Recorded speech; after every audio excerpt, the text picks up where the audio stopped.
Ang pangunahing karakter sa kwentong ito, si Kang Jama, ay palaging isang mahusay na master ng kutsilyo at minsan na ring nagtrabaho bilang isang sashimi chef.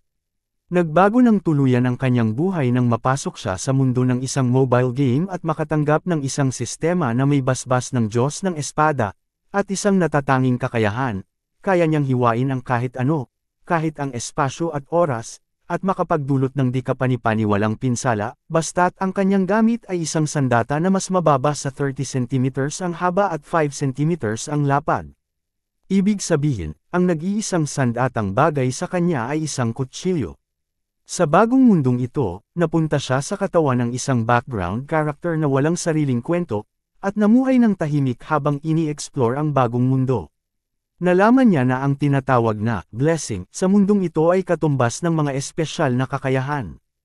Upang sanayin ang mga kakayahang ito, itinatag ang isang elitistang paaralan na tinatawag na Hokan Academy. Matagal na itong eskwelahan na exclusive para sa mga pamilya ng mga bayani na mula sa mataas na antas ng lipunan, at hanggang kamakailan, wala talagang paraan para sa mga hindi kabilang sa mga bayani na makapasok sa paaralan, hanggang sa nilikha ang isang espesyal na sistema ng pagpasok na nagbibigay ng pagkakataon sa mga ordinaryong estudyante na makapasok. Isa si Kang Jama sa mga maswerteng estudyanteng natanggap sa programang ito. Lumipas ang mga araw at dumating na ang araw ng kanyang unang pagpasok sa paaralan. Habang ini-inspeksyon ng guro ang mga gamit ng mga estudyante, hindi ito natuwa sa dala ni Jama. Ang mga pinili ni Jama ay mumurahing kutsilyo mula sa Daiso, at kahit na totoo ang intensyon niya na gamitin ang mga ito bilang kanyang kagamitan, hindi ito kapanipaniwala para sa tagasuri. Sa araw ng entrance ceremony at pagsusuri ng mga sandata, taon-taon ay may mga estudyanteng gustong sumikat sa pamamagitan ng mga prank na gaya nito. Akala ng guro ay ganoon ulit ang nangyayari, at ginawa niya itong pagkakataon upang ipakita ang kanyang awtoridad mula pa lang sa simula.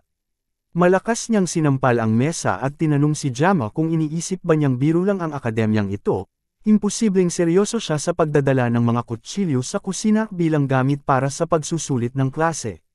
Kinumpirma ni Jama na maaaring mukhang katawa-tawa ito, pero ito talaga ang kanyang gamit.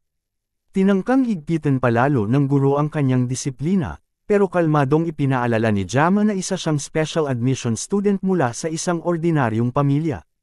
Ang tuition fee pa lang ay napakabigat na para sa kanyang mga magulang, kaya paano pa siya makakabili ng mamahaling gamit? Ang kulay ng name tag sa uniforme ni Jama ay patunay na isa talaga siyang special admission student. Alam din ng instructor na ang mga estudyanteng ito ay hindi kabilang sa mataas na antas ng lipunan, kaya wala silang mga pribilehiyo na meron ang ibang estudyante. Nagulat ang guro sa katotohanang may isang estudyante mula sa isang institusyong sinasabing para sa patas na laban ang napipilitang gumawa ng ganitong paraan bilang isang masigasig na mag-aaral. Pero may huling sasabihin pa si Jama. Ang parehong mga aral na itinanam sa kanya ng kanyang guro, na buong puso niyang tinanggap. Naniniwala siyang ang pagbibintang sa kagamitan, kapag pumalpak ang performance, ay isang bagay na ginagawa lamang ng mga baguhan. Ang isang tunay na dalubhasa ay hindi sinisisi ang kanyang kagamitan. At si Jama, kahit isang nagdadalaga pa lang, ay bitbit na ang paniniwalang ito sa kanyang puso. Parang naabot na niya ang rurok ng kanyang larangan. Ang kanyang mga salitang puno ng karunungan, ay nagpapaalala sa instruktor ng isang tao, na may katulad ding di matitinag na espiritu. Dahil malinaw, na naiparating ni Jama ang kanyang punto. Pinayagan na siya ng instruktor na dalhin ang kanyang kagamitan sa paaralan. Habang ipinapasok niya ang mga gamit sa kanyang bag, at papunta na sa loob ng paaralan, naririnig niya ang ibang estudyante, na tahasang nagpapakita ng pagkamuhi sa kanya. Malinaw na may pagkasuklam ang mga mayayamang estudyante, sa mga estudyanteng nakapasok sa eskwelahan sa pamamagitan ng espesyal na pagpasok. Ngunit ayaw ng instruktor na marinig pa ang kahit ano mula sa mga bata. Sinigawan niya ang mga natitirang estudyante sa pila, na tumigil at magpatuloy na sa paglakad, habang si Jama ay palihim na lumayo. Ang buong karanasang ito ay tila magdudulot sa kanya ng matinding trauma. Kakapasok pa lang niya sa paaralan, pero pagod na siya sa lahat ng nangyari. Alam na niya mula sa simula, nahaharap siya sa ganitong uri ng diskriminasyon. Pero iba pa rin ang sakit kapag naranasan mo na ito sa totoong buhay. At least, tapos na ang pagsusuri sa kanyang kagamitan. At kahit papaano ay nalampasan niya ang seremonya ng pagpasok. Ang natitira na lang ay ang pagsusulit para sa paglalagay ng klase. Pero pagod na siya. Malayo na ang kanyang narating. At ngayon ay opisyal na siyang parte ng paaralan. Napapasukan niya sa loob ng 3 taon. Ibang-iba ang nararamdaman kapag narito ka na sa mismong lugar, kumpara sa nakita lang niya sa screen noon sa kanyang nakaraang buhay. Hindi sobra-sobrang sabihin na ang paaralan ay kasinlaki ng isang maliit na lungsod. Ang katotohanang mag-aaral siya sa isang paaralan na pinapasukan ng mga mayayamang tao, ay isa pa ring malaking gulat sa kanya, kahit na pagod na siya sa buong karanasan. Kapag naaalala niya ang panahon na kailangan niyang tumigil sa pag-aaral, dahil sa hirap ng kanilang pamilya, hindi siya makapaniwalang narito na talaga siya ngayon. Isang anunsyo ang narinig mula sa mga speaker. Ipinapalam sa lahat ng estudyante na magsisimula na ang placement test. Ang mga bagong estudyante ay kailangang magtipon sa training hall bago mag-alas 3 ng hapon. Mas maaga ito kaysa sa inaasahan niya, pero hindi na siya maaaring magulat. Ang pagsusulit na ito ay isang mahalagang hakbang para sa magiging direksyon ng kanyang buhay estudyante sa paaralan. Kinuha niya ang isa sa kanyang mga kutsilyo mula sa bag, at buong determinasyong ipinangakong papasa siya, pero ngayong hawak na niya ang takip na kutsilyo. Naisip niyang ni minsan ay hindi pa niya ito nagamit. Mula nang dumating siya sa mundong ito, lagi siyang pinaalalahanan ng kanyang dating guro, na huwag kailanman bibitawan ang kanyang espada. Matulog man siya, dapat nasa kamay pa rin ito. 20 taon na siyang nabubuhay, ayon sa aral ng espada, at ang kanyang guro ang nagturo ng mga kabaliwang gawin na ito. Kaya't kahit 1 taon pa ang lumipas sa pamamahinga, imposibleng nawala na ang kanyang kakayahan. Sinubukan niyang iikot ang kutsilyo, sinasanay ang hawak at hinahanap ang pakiramdam ng talim. At sa kanyang pagkagulat, maayos pa rin ang pakiramdam nito. Ang natitira na lang ay subukan ito sa totoong pagputol. Inalis niya ang takip nito upang subukan ang talim. Sa pagputol ng isang dahon, sa oras na tuluyang maalis ang takip ng kutsilyo, isang tila kuryente ang damaloy sa kanyang katawan, at isang status screen ang lumitaw. Ipinapalam sa kanya na natugunan na niya ang mga kondisyon ng kagamitan, at mag-a-activate na ang basbas ng Sword God. Subalit, dahil sa mababa ang pisikal na kakayahan ng kanyang katawan, hindi niya lubusang matatanggap ang basbas, at dahil mababa rin ang antas ng kanyang kagamitan, kailangang gamitin ang suppression upang may sabay ito sa kanya. Ang kagamitan ay tumutugon sa gumagamit. Nagulat si Jama na ang simpleng paglabas lang ng kanyang talim ay sapat na upang maisaaktibo ang basbas, pero bago pa man siya makapag-isip, ang sistema ay tila nanalangin. Nasamahan siya ng mga biyaya ng mga Diyos, at pagkatapos ay inactivate ang unang antas ng kasanayan. Agad itong nagdulot ng matalim, at halos hindi matiis na sakit sa kanyang katawan. Napasigaw siya sa matinding sakit, habang ang hapdi ay damaloy sa kanyang buong katawan. At naisip niyang baka mamatay na siya sa puntong ito. Gumuho ang mundo sa kanyang paligid, at pansamantalang huminto ang sakit. Ibinunyag ang isang malawak at walang lamang espasyo, na may maliwanag na pulang ilaw sa gitna.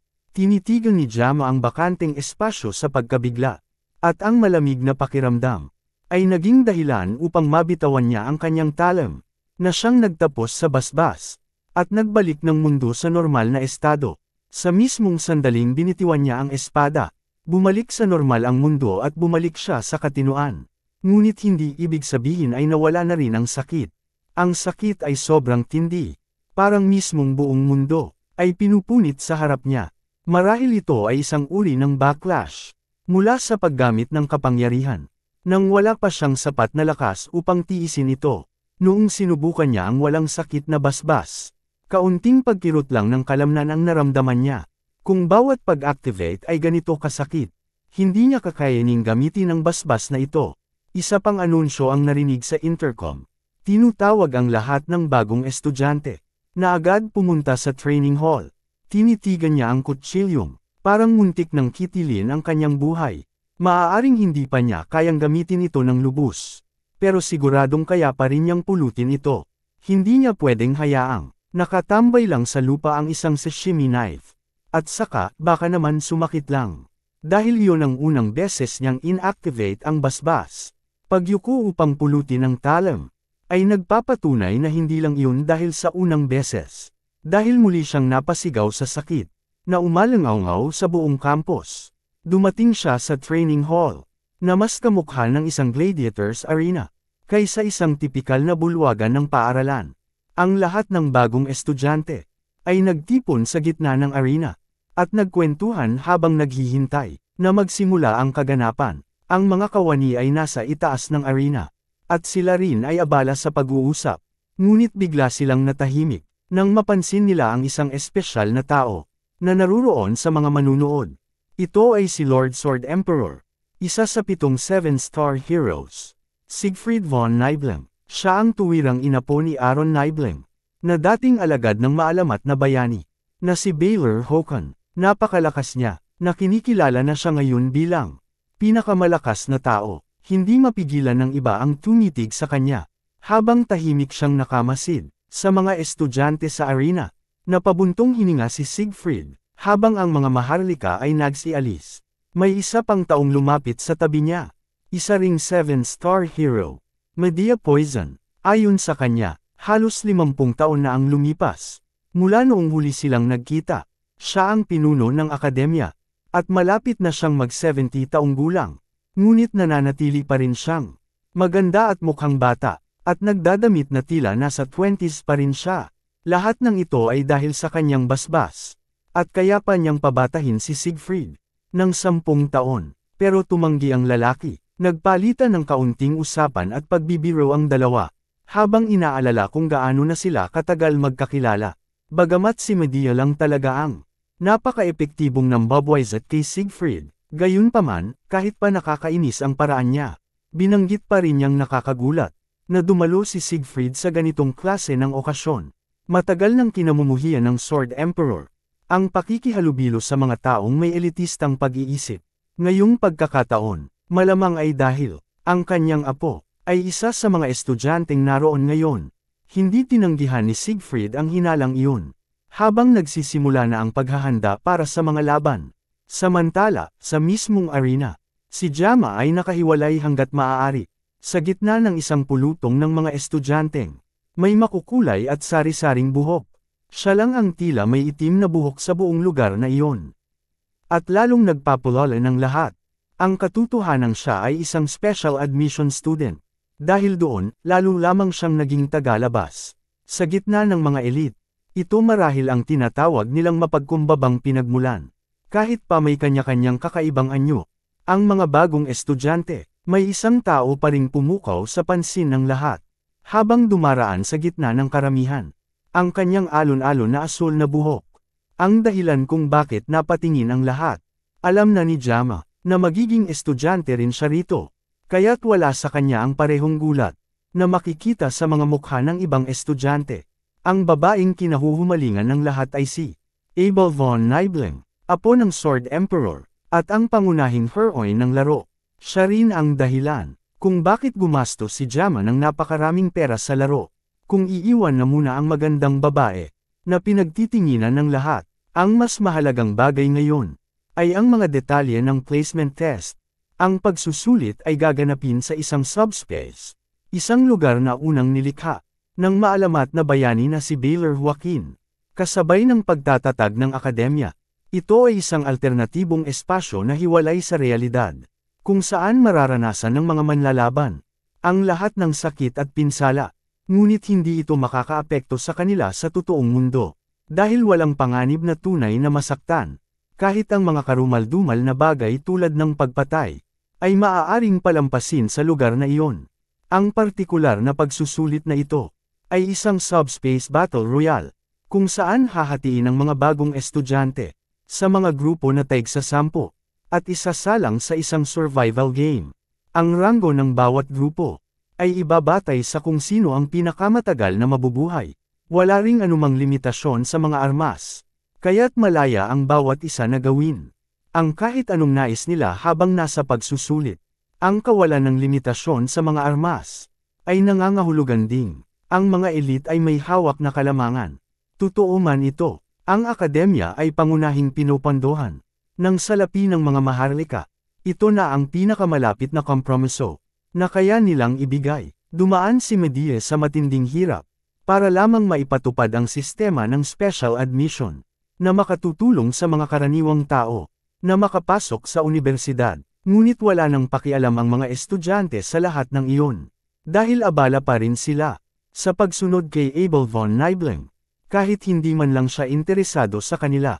Habang si Jama ay nakamasid lang sa malayo, hindi mo kailangang maging henyo para maintindihang ang dahilan kung bakit siya sinusundan ng lahat. Sobrang ganda kasi niya, at iyon ay iniisip na ni Jama. Noong nakikita niya pa lang siya sa 2D. Ngayon, nakikita na niya ito sa totoong buhay. Mas lalo pa itong kahanga-hanga. Kung hindi niya lang alam kung paano tatakbo ang istorya ng mundong ito, baka tinangka na rin niyang makipag-usap sa kanya. Pero may alam siya na hindi alam ng mga kaawa-awang iyon. Si Abel von Nibelung ay isang karakter mula sa Miracle's Blessing M. At mas partikular pa, isa siya sa mga pangunahing tauhan ng laro. May direktang koneksyon siya sa pangunahing bida. Sa huli, ang mga magagandang tao ay palaging may kapareha na akma para sa kanila, at alam niyang bilang isang special admission student na tulad niya. Hindi siya bagay sa karerang ito, kasama ng mga anak ng maharlika. Sa ngayon, mas pipiliin niyang umiwas, at huwag masangkot sa magulong buhay sa paaralan. Dahil halos, pinilit lang siyang pumasok sa eskwelahan. May sarili siyang mga patakarang balak sundin. Ang layunin niya ay mamuhay ng ligtas, karaniwan, at panatag. Ang sarili niyang panuntunan para sa hinaharap ay makapagtapos ng maayos, at makahanap ng normal na trabaho. Ang pagiging bayani ay siguradong wala sa plano niya. Lalo pat ang simpleng paghugot ng kutsilyo ay halos mag-shock sa buong katawan niya. Nanginginig pa rin siya hanggang ngayon. Kahit na matagal nang lumipas ang oras mula ng aksidente niyang na-activate ang basbas. Ang iba pang mahahalagang tao sa larong ito, ang siyang dapat magligtas sa mundo. Ang gusto lang ni Jama ay isang tahimik na buhay na may komportableng trabaho. Nagsimula ang placement test, at isang boses ang narinig sa intercom upang ipaliwanag ang mga alituntunin. Ang pagsusulit ngayong taon ay isang battle royale, at hahatiin ang mga bagong estudyante sa mga grupo ng taigsa-10. Ang pinakamataas na ranggo ay ilalagay sa Star Class. Ang ranggo 2 at 3 ay sa Dragon Class. Ang ranggo 4 hanggang 7 ay sa Wolf Class. At ang ranggo 8 hanggang 10 ay sa Ordinary Class. Batay sa mga resulta, ang bawat estudyante ay maingat na itatalaga sa kani-kanilang mga klase, at automatikong kakalkulahin ang mga puntos.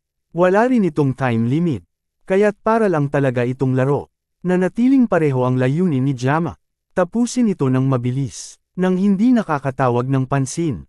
Bilang isang ordinaryong estudyante, matapos ipaliwanag ng maayos ang mga tuntunin, nagsimula na ang pagsusulit, at isang special occurrence device ang inactivate, na nagpadala sa mga estudyante patungo sa kani-kanilang mga lugar.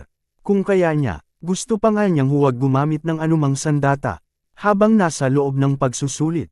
Umusad ng ayon sa inaasahan ang mga pagsusulit.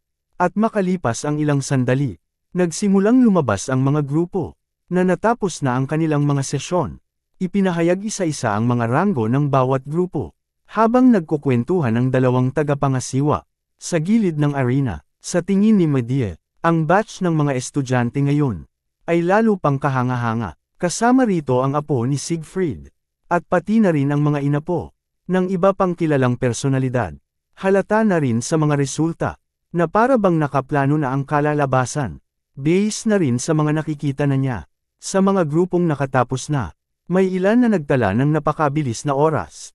Ang kanyang apo, si Abel, ay nagtala ng bagong record, habang gamit lamang ang C-class weapon. Ginamit lang niya ito upang masigurong patas ang laban, at hindi siya nananalo gamit ang S-class weapon. Impresibo ang oras niya, pero hindi pa rin ito matatalo ang record ni Siegfried. Mula noon hanggang ngayon, nananatili itong nasa hanay ng top 10. Sa kasaysayan ng akademya, hindi itinago ni Siegfried ang kanyang pagmamalaki sa apo niya. At ang ganitong resulta ay natural lang para sa isang inapo ng Nibelung. Sa puntong ito, marami-rami na rin ang mga grupong natapos. Kaya't nagpa siya si Siegfried na umalis na. Isa na lang ang natitirang batch. At wala siyang ganang maghintay. Para malaman kung sino ang mananalo. Tumayo siya at nagpaalam kay Medea habang umaalis. Pero biglang, isang matalim na pakiramdam ang dumaan sa paligid. Na naging dahilan para tumigil ang lahat ng tao sa arena. Naramdaman ni Medea at Siegfried. Ang isang makapangyarihang presensya sa ere. At ang dating kalmadong atmosfera sa pagitan nila. Ay biglang napalitan ng tensyon habang sinusubukan nilang alamin kung ano ang nangyayari. Matagal nang hindi nakaramdam si Siegfried ng ganito kalakas na enerhiya, at napahinto siya sa kanyang kinatatayuan. Bumukas ang langit sa itaas nila, habang tinatapos ng huling grupo ang kanilang pagsusulit. At 2 tao ang bumagsak mula sa langit, wala sa malay. Isa pang maliwanag na, liwanag ang sumiklab sa langit. At may isa pang taong bumagsak sa lupa, kasama ng isang matalim na talam, na bumaon sa lupa, sa harap mismo ng walang malay na estudyante. Tahimik na pinagmamasdan ni Siegfried ang estudyante, habang si Medea ay tumawag agad ng medical team, para i-check ang vital signs ng mga kiting bagong dating.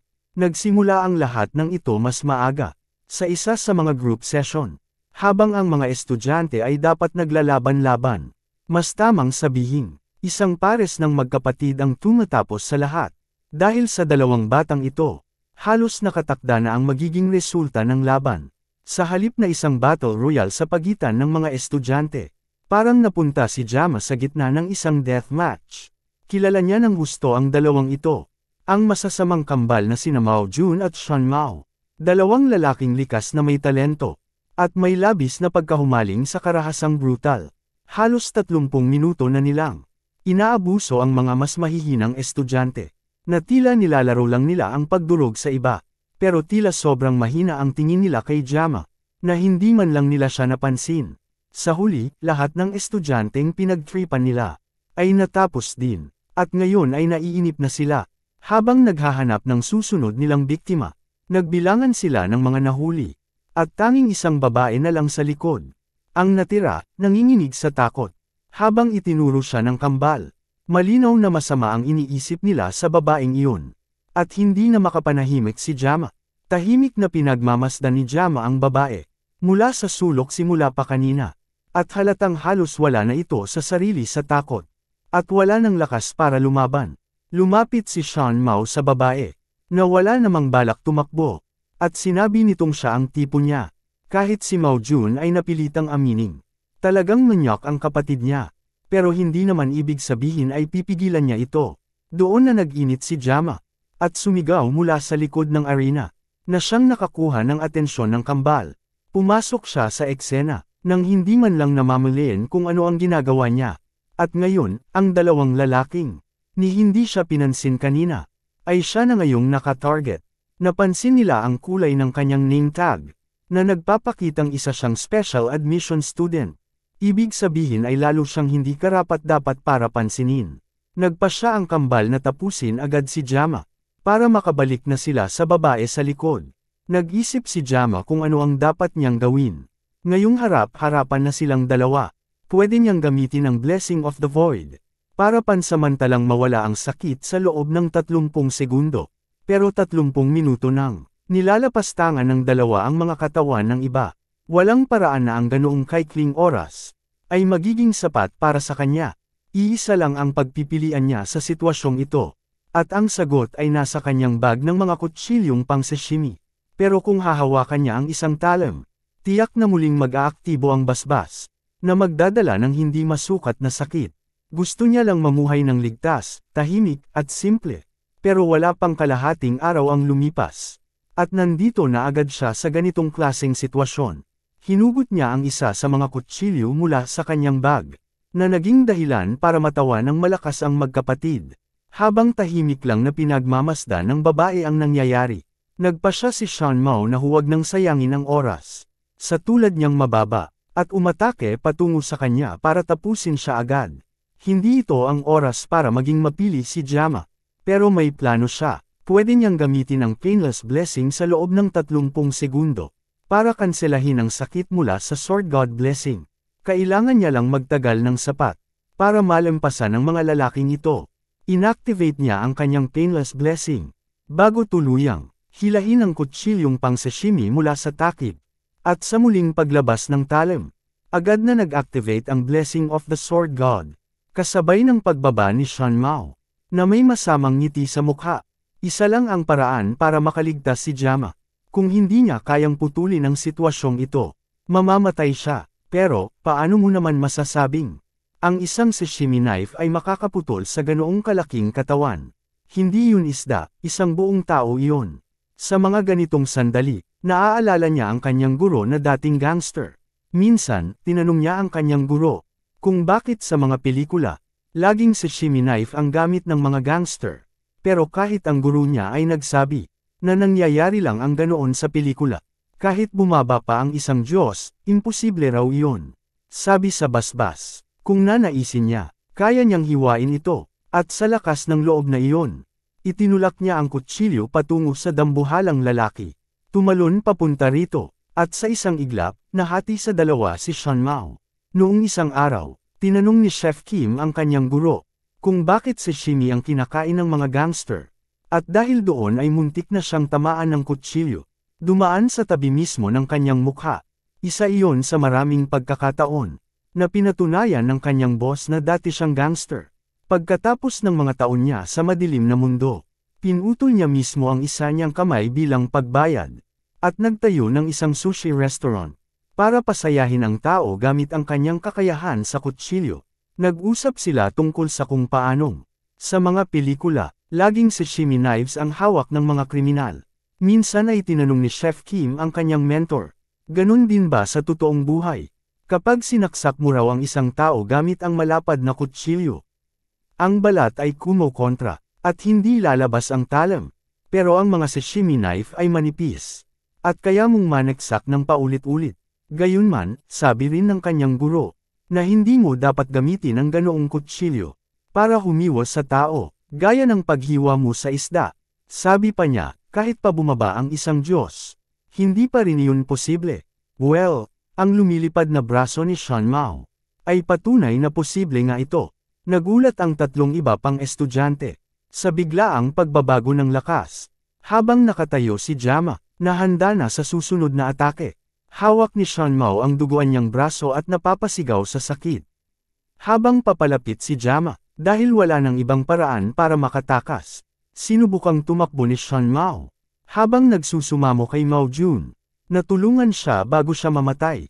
Pero bago pa siya makalayo sa pagmamakaawa, pinutol agad ni Jama ang usapan sa isang mabilis na hiwa ng kanyang kutsilyo, at nawala ang ulo ng estudyante sa isang iglap.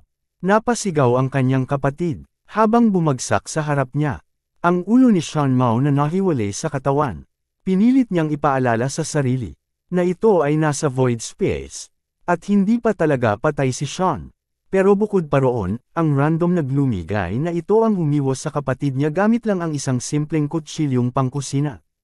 Ngayon, kailangang labanan ni Mao Jun ang halimaw na ito mag-isa. Pero ang isang taong bastang tumatakbo habang may hawak na kutsilyo ay halatang walang karanasan sa pakikipaglaban. Kahit ganoon, kailangan pa rin niyang mag-ingat sa kutsilyo. Ang pagkatalo ni Shan Mao ay tiyak na dahil sa kapabayaan nito. Bilang natitirang kapatid, kailangang bawiin ni Mao Jun ang kahihiyan ng kanyang kakambal. Pinulot niya ang naputol na braso ng kanyang kapatid at kinuha ang power gauntlet para sa sarili. Ipinapakita ng sandatang ito ang tunay nitong lakas kapag ginamit-gamit ang dalawang kamay. Ang isang kamay ay nagbibigay ng blessing of resolution na nagpapataas ng kanyang depensa. At ang isa naman ay nagbibigay ng blessing of intervention na nagpapataas ng kanyang talon ng 200%. Bukod pa roon, kapag pinagsama ang dalawang ito, tumataas ang lakas ng kanyang kamao. Ang pagsanib ng tatlong kakayahang ito ay nagbibigay ng tunay na kapangyarihan na kahit ang mga Diyos ay mahihirapan unawain. Walang ideya si Mao Jun kung saan nakuha ni Jama ang ganoong kalakas na sandata. Pero kahit S-rank weapons, hindi kayang tumagos sa kanyang depensa. Samantala, ni hindi man lang siya pinapansin ni Jama. At abala lang itong binibilang kung ilang segundo pa bago matapos ang bisa ng kanyang basbas. Sinamantala ni Mao Jun ang pagkakataon at umatake ng mabilis habang si Jama ay tila abala. At ang mga nangyari pagkatapos ay nangyari sa isang iglap. Nakahiga si Mao Jun sa lupa, duguan at halos wala ng malay. Habang patuloy na binibilang ni Jama ang nalalabing segundo. Pagkatapos ng countdown, natapos na rin ang epekto ng Blessing of Immunity. At sabay-sabay na pumasok ang lahat ng sakit mula sa Blessing of the Sword God. Napasigaw siya sa tindi ng sakit habang hawak pa rin ang kutsilyo. Habang unti-unting nawawala ang ulirat ni Mao Jun, lumipas ang oras, at sa huli ay nagising si Jama sa isang puting silid, malamang ay isang klinika o ospital. Dahan-dahan siyang bumangon, at ang ingay ng kanyang pagkilos ay agad na narinig ng isang tao sa labas ng pinto. Na nagsabing nagising na siya, agad namang pumasok ang dalawang tao sa silid at tumayo sa harap niya. Hindi niya kilala ang mga mukhang ito, pero pakiramdam niya ay kilala na niya sila.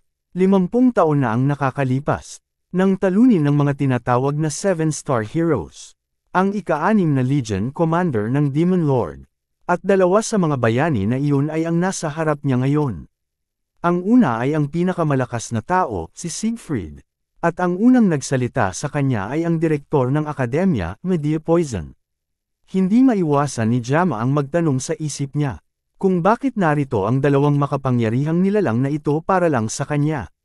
Nagsimula sila sa pagtatanong ng kanyang pangalan, at sinabi naman niya ito. Diretso agad si Siegfried sa tanong kung, ano nga bang ginawa niya sa laban? Nararamdaman daw nila ang isang kakaibang presensya noon. At kahit hindi galing mismo kay Jama ang lakas, siya pa rin ang malinaw na naging dahilan nito. Hindi man lang tinatago ni Siegfried ang tensyon sa kanya. At ang kamay nito ay nakapatong na sa espada, habang kinakausap siya ng dalawang opisyal. Alam ni Jama na walang magandang maidudulot. Ang mapag-initang ng isang halimaw, na kilala bilang pinakamalakas na tao. Nagpasya siyang humingi muna ng paumanhin. At sinabing kahit pa nasa void space lang iyon. Alam niyang sobra na ang kanyang ginawa.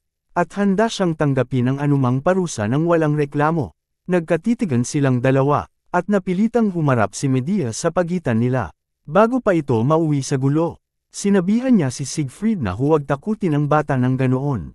At lumapit siya kay Jama para sabihin. Si Siegfried ang naglinis ng baradong meridians niya habang siya ay wala sa malay. Nagiba ang atmosfera nang sumigaw si Siegfried kay Medea. Dahil sa pagbunyag ng ganoong sensitibong impormasyon, hindi makapaniwala si Jama na ang mismong Swordmaster ang gumawa ng ganoon para sa kanya. Pero ngayon na iniisip niya, mas magaan nga ang pakiramdam ng katawan niya. Parang basa at mabigat, gaya ng balahibong lumubog sa tubig. Habang wala siya sa ulirat, pinanood daw ng mga staff ang buong video ng nangyari. At napagpasyahan nilang ginawa niya iyon. Para ipagtanggol ang isang babaeng estudyante na nasa panganib. Hindi maitago ni Medea ang kanyang pagkatakam sa katotohanang si Jama ang eksaktong gwapong prinsipe na matagal na niyang pinapangarap. Kailangang hilahin ni Siegfried ang administrador ng paaralan pabalik bago pa ito makapasok. Sa teritoryong ilegal, ang pangunahing gustong iparating ni Medea ay hindi niya bibigyan ng problema si Jama. Kaugnay sa mga ginawa nito noong pagsusulit.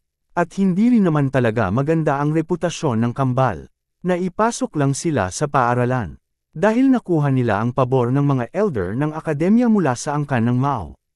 Matapos ang ginawa ni Jama sa kanila sa pagsusulit, nagdesisyon na ang dalawa na umatras at umalis sa paaralan. Isa itong ginhawa para kay Jama, dahil hindi na niya kailangang mag-aral sa parehong lugar, kasama ang dalawang halimaw na iyon. Ngunit hindi lang iyon ang dahilan kung bakit naroon ang dalawang administrador. Ang tunay na pakay nila ay batiin siya, dahil siya ang nakakuha ng pinakamataas na marka sa buong paaralan. Mukhang tuluyan ang naging imposible. Ang tahimik at ligtas na buhay na kanyang pinapangarap.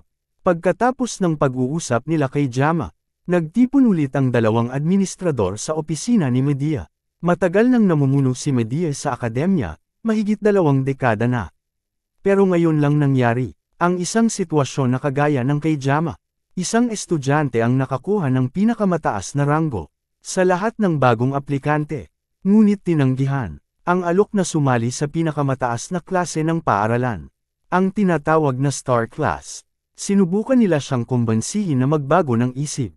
Dahil ang pagiging bahagi ng Star Class ay may maraming benepisyo. At hindi rin naman ito tsamba. Ang top student ay pinipili base sa direktang resulta ng subspace. Kahit anong pilit nila na pag-isipang muli ni Jama ang kanyang desisyon. Ayaw pa rin niya. Tinanong ni Medea si Siegfried kung naiirita ba ito, na si Jama ang nakakuha ng ranggo sa halip na ang kanyang anak na babae. Sapagkat napanood naman ni Siegfried ang video, at dapat ay nakita na rin niya ang laki ng potensyal ni Jama. Hindi sumang-ayon si Siegfried, at para sa kanya, isa lamang itong hindi pa hinog na bata, na tinatangkang questionin ang resulta ng subspace. Ang subspace ay may dalang kalooban ng tagapagtatag na bayani.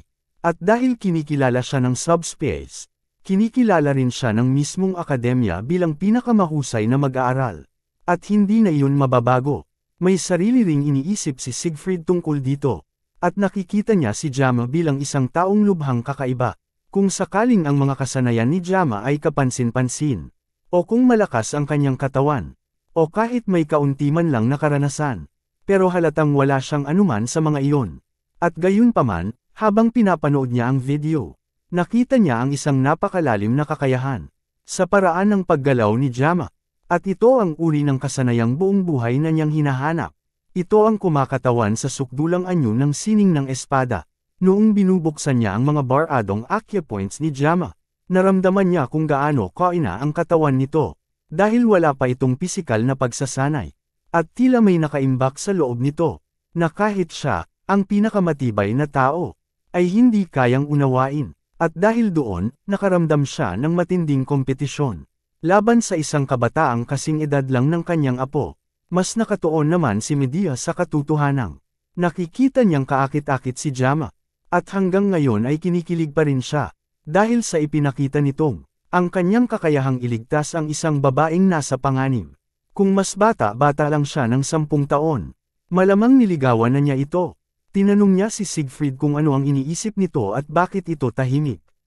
Hindi ito sumagot, at sa halip ay tinanong siya, kung alam ba niya kung anong tawag ng mga estudyante sa isang tulad niya. Natuwa ang administrador ng paaralan. At sinabing sabihin ni Siegfried kung anong tawag sa kanya ng mga estudyante sa kolehiyo. Ang sagot ay hindi niya inaasahan. At tuluyan siyang nenes at sumabog. Samantala, dumalo na si Jama sa kanyang unang klase. Sa kanyang bagong buhay estudyante, tinanggihan niya ang alok na sumali sa star class. Kaya ang pinakamataas na klase na maibibigay sa kanya ay ang wolf class. Kung ibinaba pa iyon, siguradong magwawala na ang mga elder. Gusto sana niya ay Tiger class, pero halos magmakaawa na si Medea na sa Wolf class na lang siya pumasok. Kapalit ng isang kasunduan, ang panatilihing lihim ang katotohanang siya ang top student ng paaralan. Ang plano ni Jama ay tahimik at maayos na makapagtapos, nang hindi na kailangang makipagsabayan o makipagpaligsahan sa mataas na klase. Medyo mataas ang antas ng Wolf class, pero pasok pa rin ito sa inaasahan niyang antas. Bumukas ang malalaking pinto at pumasok si Jama sa kanyang bagong silid-aralan. At saglit na pinagmasdan siya ng mga estudyante roon. Nang may kaunting pagkamausisa, pagkatapos ay napansin nila na siya ay isang special admission student. At sa isang iglap, wala nang may pakialam sa kanya. Wala namang problema kay Jama ang hindi siya pansinin. Ang katotohanang hindi siya pinapansin ay nangangahulugang tinupad ni Medea ang bahagi ng kasunduan. Ang panatilihing sikreto ang pagiging top student niya. Ang kailangan na lang niyang gawin ay mamuhay ng tahimik, ang uri ng buhay na matagal na niyang pinapangarap. Umupo siya sa kanyang upuan, nang may lumapit na isang pamilyar na estudyante, na halatang kinakabahan. Pasalamat siyang nagsalita, at sinabing siya ang babaeng tinulungan ni Jama kamakailan. Pero hindi talaga matindaan ni Jama kung sino ito. Ipinaliwanag ng babae na siya ang estudyanteng iniligtas niya noong pagsusulit. Agad niya itong iniwasan, at sinabing hindi na kailangan pang magpasalamat, dahil kahit sino sa ganoong sitwasyon, ay gagawin rin ang parehong bagay. Maaaring mukha siyang bayani sa paningin ng iba, pero ang totoo, ginawa niya iyon para iligtas ang sarili niya. Kung tatanggapin niya ang pasasalamat ng babae, para na rin siyang ipokrito. Binago na lang ni Jama ang usapan at ipinakilala ang sarili. Sumunod naman ang babae at ipinakilala rin ang sarili bilang si Chloe. Isang nakakatuwang pagkakataon, na pareho pa silang napunta sa parehong klase. Ngayon na tapos na ang pagpapakilala, sinubukan alalahanin ni Jama, kung mayroon bang karakter na nagngangalang Chloe sa laro. Baka isa siya sa mga karakter na ipinakilala. Pagkatapos niyang tumigil sa paglalaro ng laro. Pero parang wala ring saysay iyon. Noong huminto siya sa paglalaro, malayo na ang narating ng pangunahing kwento ng laro. Kaya ang pagpasok ng isang bagong karakter ay tila wala ng kabuluhan. Mukhang nakangkwentro siya ngayon ng isang extra tulad niya. Hiningi ni Jama kay Chloe na panatilihing lihim ang insidente na nangyari noong pagsusulit. Ayaw niyang kumalat ang balita tungkol sa kanyang kapangyarihan. At tuluyang masira ang inaasam niyang tahimik at magaan na buhay. Sumang-ayon si Chloe sa hiling niya. Pero tila may sasabihin din siya. Nang biglang pumasok ang kanilang homeroom teacher. Habang sumisigaw ng malakas, sinabihan siya ni Jama na bumalik muna sa upuan. At pag-usapan na lang nila iyon mamaya. Habang nagsisimula ang klase at umakyat sa entablado ang guro, binati niya ang mga bagong mukha sa pagkakapasa nila sa akademya, at ipinaalam sa kanila na pinili silang ipagpatuloy ang isang pamana na minsan nang pinasa ng bayani na si Valer Hokan. Pagkatapos ay ipinakilala ng guro ang sarili bilang Lee Wan-bin, ang instructor ng Wolf Class. Dahil ito ang kanilang unang araw, nais niyang magsimula ang klase. Sa ilang mga pangunahing pisikal na ehersisyo, sinabihan niya ang klase na magpalit ng damit pan-ehersisyo at magtipon sa training area sa loob ng 30 minuto. May isang estudyanteng nagtanong kung anong klaseng ehersisyo ang gagawin nila, at sagot ng guro, 100 push-up, 100 sit-up, 100 squat, at 10 ikot sa paligid ng training area. Para sa mga estudyanteng puro mahuhusay na noble, na buong buhay ay sumailalim na sa matinding pagsasanay. Madali lang ito, pero para kay Jama, ang ganitong training ay parang paraan. Para tuluyan siyang kalbuhin, kinabahan siyang lumapit sa guro. Matapos umalis ang lahat ng kaklase, at sinabi niyang hindi siya pakiramdam na malakas para sumabak sa ganitong klaseng pagsasanay. Sa gulat niya, hindi lang alam ng guro ang kanyang pangalan. Tila mataas pa ang tingin nito kay Jama. Mukhang hindi lubos na itinago ni Medea ang pagkakakilala niya kay Jama. Ayon pa sa guro, sinabihan siya ni Medea na si Jama ay may pahintulot na kumuha ng kahit anong klase mula sa anumang antas dahil sa kanyang estado.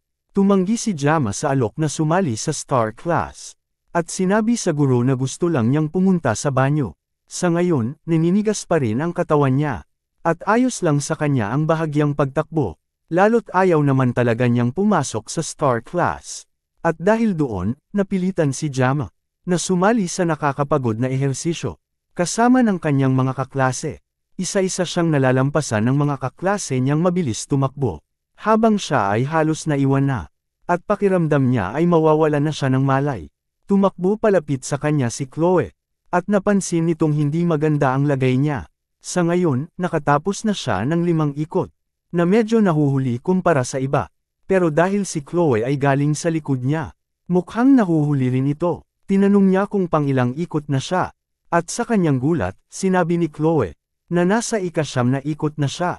Pagkatapos ay binigyan siya nito ng kaunting pampalakas ng loob. Bago biglang bumilis ang takbo para tapusin ang huling ikot. Pagsapit ng gabi, bumalik na si Jama sa kanyang silid tulugan. At uminom ng ilang bote ng tubig ng sunod-sunod. 1 linggo pa lang siya sa akademya, pero nakaranas na siya agad ng mga hindi inaasahang problema. Matinding gutom ang naramdaman niya, matapos ang matinding ehersisyo kaninang umaga, kaya tumakbo siya papunta sa kantina upang kumain. Pero agad niyang natuklasan, na hindi pala libre ang pagkain doon. Pumunta siya sa may menu, para tingnan kung magkano ang isang spicy pork rice. At halos matulala siya sa presyo. Hanggang ngayon, habang nakahiga siya sa kama, kapag naaalala niya ang presyo, naibabato niya ang bote ng tubig sa pader sa sobrang inis. Halos maubos na ang baon niya. At habang iniisip ang nakaraan, labis niyang pinagsisisihan, na hindi niya tinanggap ang perang inaalok ng kanyang ama bilang allowance. Sa mga nakalipas na araw, nabubuhay lang siya sa pinakamatipid na tubig, mula sa tindahan sa campus. Ngayon ay namimiss na rin niya ang libreng hapunan, na dati niyang natatanggap, habang nasa militar siya sa kanyang nakaraang buhay. Sa ngayon, ang magagawa na lang niya, ay subukang mag-isip ng ibang bagay. para makalimutan ang nakakairitang gutom. At ang unang pumasok sa isip niya ay ang kanyang blessing. Tulad ng dati, sa sandaling maisip niya ito, agad lumitaw sa harap niya ang status screen. At ipinakita ang mga detalye ng kanyang blessing. Mas mahaba na ito kumpara noong huli. At ito'y dahil tumaas ang kanyang physical level, na nagdulot din ng pag-upgrade sa estado ng Sword God Blessing. Kaya't kayanan nitong gumana kahit sa bahagyang mas mahahabang espada. Tiningnan niya ang sarili sa salamin. At totoo nga, mukhang malaki ang naging pagbabago sa katawan niya. Marahil ay dahil na-activate ng Sword Master ang kanyang pressure points. Pero pakiramdam niya ay parang nag-evolve talaga ang katawan niya. Gayunpaman, ang Sword God's Blessing ay hindi pa rin lumalampas sa haba ng isang sashimi knife. Kung patuloy niyang papaunlarin ang pisikal niyang kakayahan, posibleng magamit na rin niya ang isang maliit na espada balang araw. Dati-rati, takot siyang humawak ng espada bago pa ang entrance ceremony. Pero ngayon, kapag wala siyang hawak na espada, parang nangangati ang kanyang mga kamay. Marahil ito ay epekto ng blessing. At medyo ipinagmamalaki pa niya ito. May kumatok sa kanyang pintuan. At pagbukas niya, nandoon si Chloe sa kabila. Nahihiyang tinanong ni Chloe kung istorbo ba siya. Pero wala namang importanteng ginagawa si Jama bago siya dumating. Kaya't tinanong niya kung bakit ito naparito. Dahil daw, hindi na siya nakikita ni Chloe sa kantina ng unibersidad nitong mga araw. Kaya't nagpunta siya para tingnan kung ayos lang si Jama. Nagsinungaling si Jama. Sinabi niyang hindi siya kumakain ng lutong pagkain ng iba. Kaya hindi siya pumupunta sa kantina. Pero sa loob-loob niya, halos tumulo na ang laway niya sa kaiisip ng pagkain. Mukhang nadismaya si Chloe sa sagot. At sinabi nito, na umaasa siya na makakabili ng ilang bagay sa tindahan ng campus. Para makapaghapunan sila ng magkasama. Bago pa man niya matapos ang sinasabi, nakabihis na agad si Jama at tinawag siyang sumama. Para makapamili na ng mga sangkap. Nagulat si Chloe sa bilis niya. At sinubukang humabol habang naglalakad. Habang nag-uusap ang dalawa tungkol sa pagkain. At pagluluto ng magkasama. Pagsapit ng gabi ay nakapaghain na sila ng masarap na hapunan. Na si Jama ang nagluto. At tunay na humanga si Chloe. Sa kung gaano kasarap ang pagkain. Ang tanging naluluto ni Jama noon ay isda. Kaya't medyo mahirap ito noong una. Nagkataon naman na mahilig si Chloe sa isda, dahil lumaki siya malapit sa tabing dagat. At ang espesyalidad talaga ni Jama ay ang pagluluto ng isda. Hindi pa rin nawawala ang pananabik ng kanyang mga kamay, na humawak ng espada, kaya magandang pagkakataon ito, para makapag-relax habang naghihiwa ng sashimi. Ang problema nga lang ay ang Sword God's Blessing. Hindi siya makahawak ng simpleng kutsilyo sa kusina, nang hindi ito na-activate. Kaya tiyak na magiging mahirap ito para sa kanya. Tinanong niya si Chloe kung may mas malaking kutsilyo ito. At sinabi niyang gusto niyang gumamit ng ibang bagay. Dahil ang mga personal niyang sandata ay kahawig ng mga kutsilyo sa kusina. Kaya medyo awkward gamitin para magluto. Pumasok si Chloe sa kanyang kwarto. At bumalik na may dalang malaking espada para gamitin. Pero sobrang laki naman nito. Para lang maghiwa ng simpleng isda. Dahil wala ng ibang opsyon, napilitan siyang gamitin ang kanyang blessing. Para maghiwa ng isda, ang painless blessing ay tatagal ng 30 minuto. Kaya kailangan niya lang tiyaking mabilis siyang matatapos bago ito mawala. Minsan na siyang tinaguri ang pinakamagaling na swordsman sa buong bansa. At ang paghiwa ng isda ay lagi niyang naging espesyalidad. Ngayon, oras na para patunayan iyon. Hinati niya ang isda. At natapos ito sa loob lamang ng 21 segundo. Kaya may natira pa siyang 9 na segundo. Ng painless blessing, ang pagkakahiwa ay napakaganda, para bang isa itong obra maestra. Tinanong ni Chloe kung paano siya sobrang galing magluto. At inamin niya, na minsan siyang nagtrabaho sa isang Japanese restaurant bilang part-timer. Bilang isang noble, hindi alam ni Chloe kung ano ang part-time job. At doon niya lalo naintindihan na magkaiba talaga ang pinanggalingan nila sa buhay. Ngayon natapos na ang hapunan. Nag-alok si Chloe na siya na ang maghuhugas ng mga pinggan. Dahil si Jama naman ang nagluto. Kaya't lumipat siya sa kabilang bahagi ng silid. Para bigyan ito ng espasyo sa paglilinis. Sa unang pagkakataon sa halos 1 linggo, busog na busog siya. At hindi niya mapigilan ang paghuni sa saya. Naputol lang ang paghuni niyang iyon. Nang biglang mabasag ang pinggan na nahulog ni Chloe. Sa likod niya, marahil ay dahil, hindi pa ito sanay maghugas ng plato. At ang pagbabasag ng pinggan ay ginagawa rin naman niya noon. Nung siya'y kasing edad pa lang ni Chloe, habang nakatanaw siya sa bintana. At hindi pinapansin ang nabasag na pinggan sa likod. May nahulog na aklat mula sa desk ni Chloe.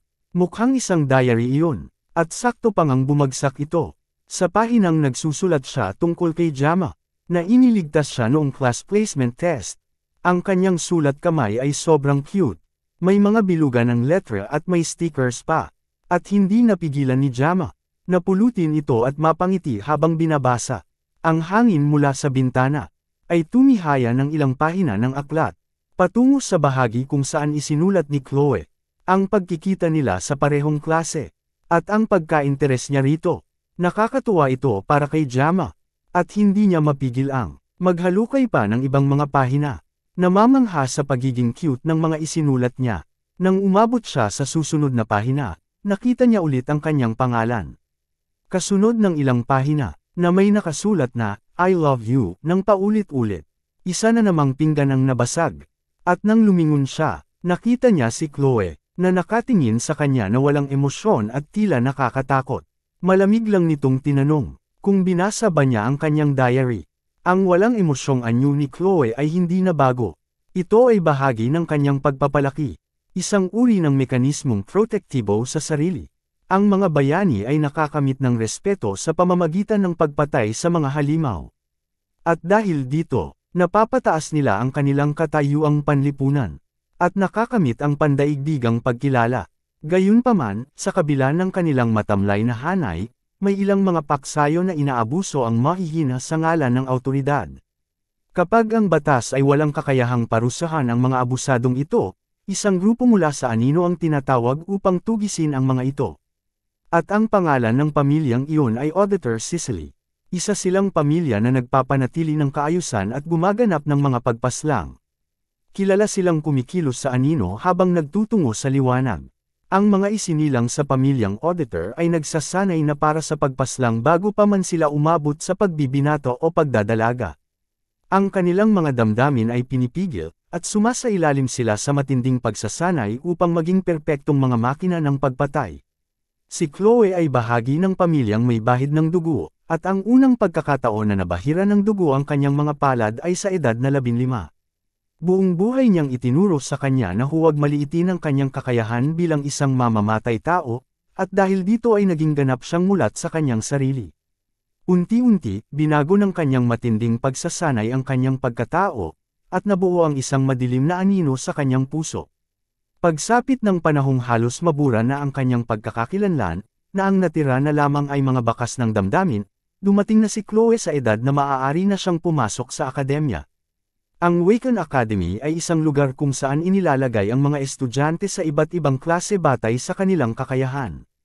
Ang talento ng bawat estudyante ay nasa antas na parang isang dragon o mas mataas pa.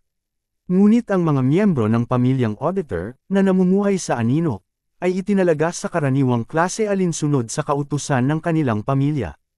Iyon ang kasunduan sa pagitan ng pamilya at ng akademya. Sinabihan siyang manatiling hindi napapansin.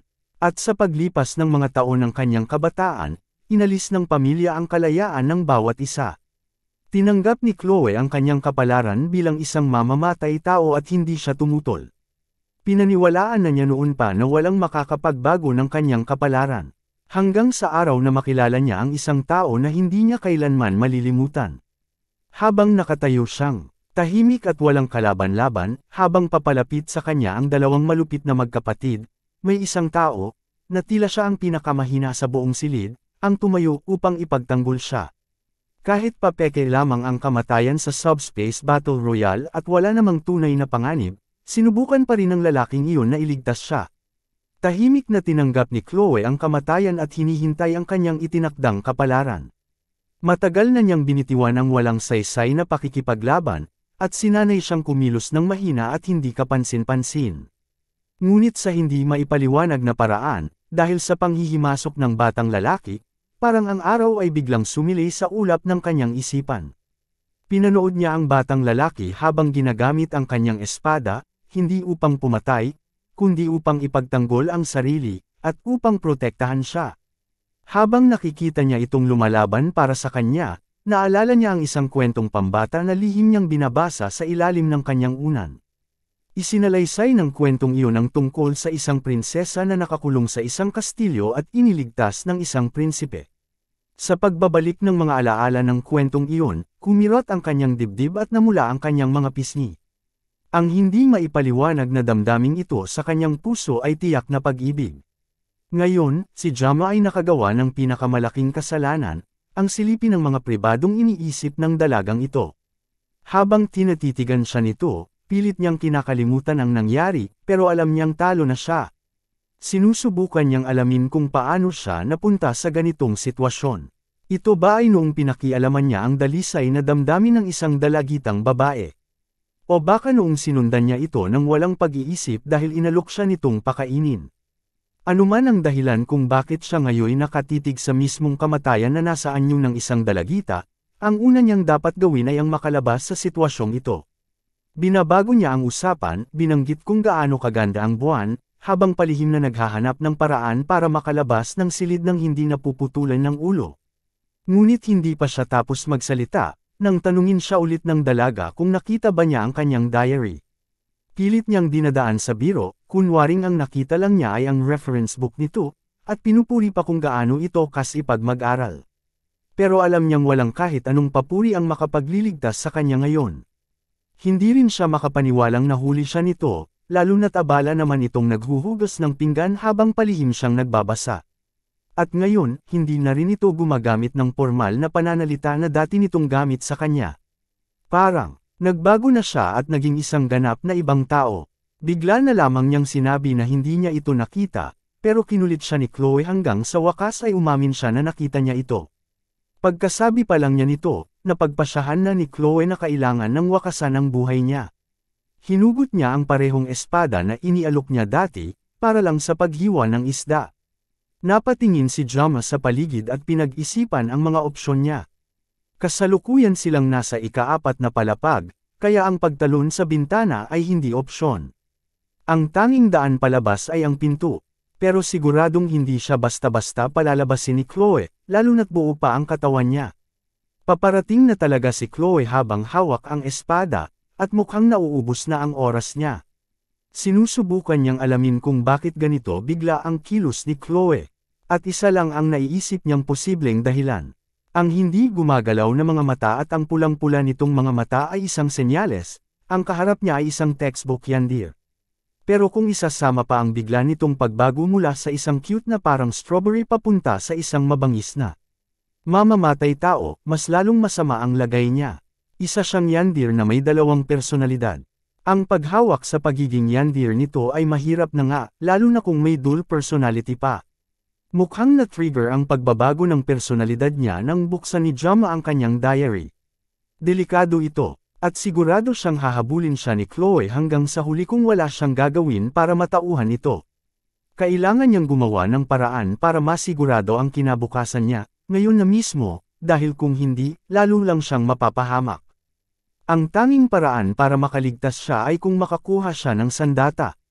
Pero 9 na segundo na lang ang natitira sa kanya matapos gumamit ng 21 segundo sa paghiwa ng isda. Nasa kwarto pa niya ang sashimi knife, pero maaari niyang gamitin ang kutsilyo sa kusina kanina. Ang problema, imposibleng makuha niya iyon nang hindi napuputol ang mga braso niya.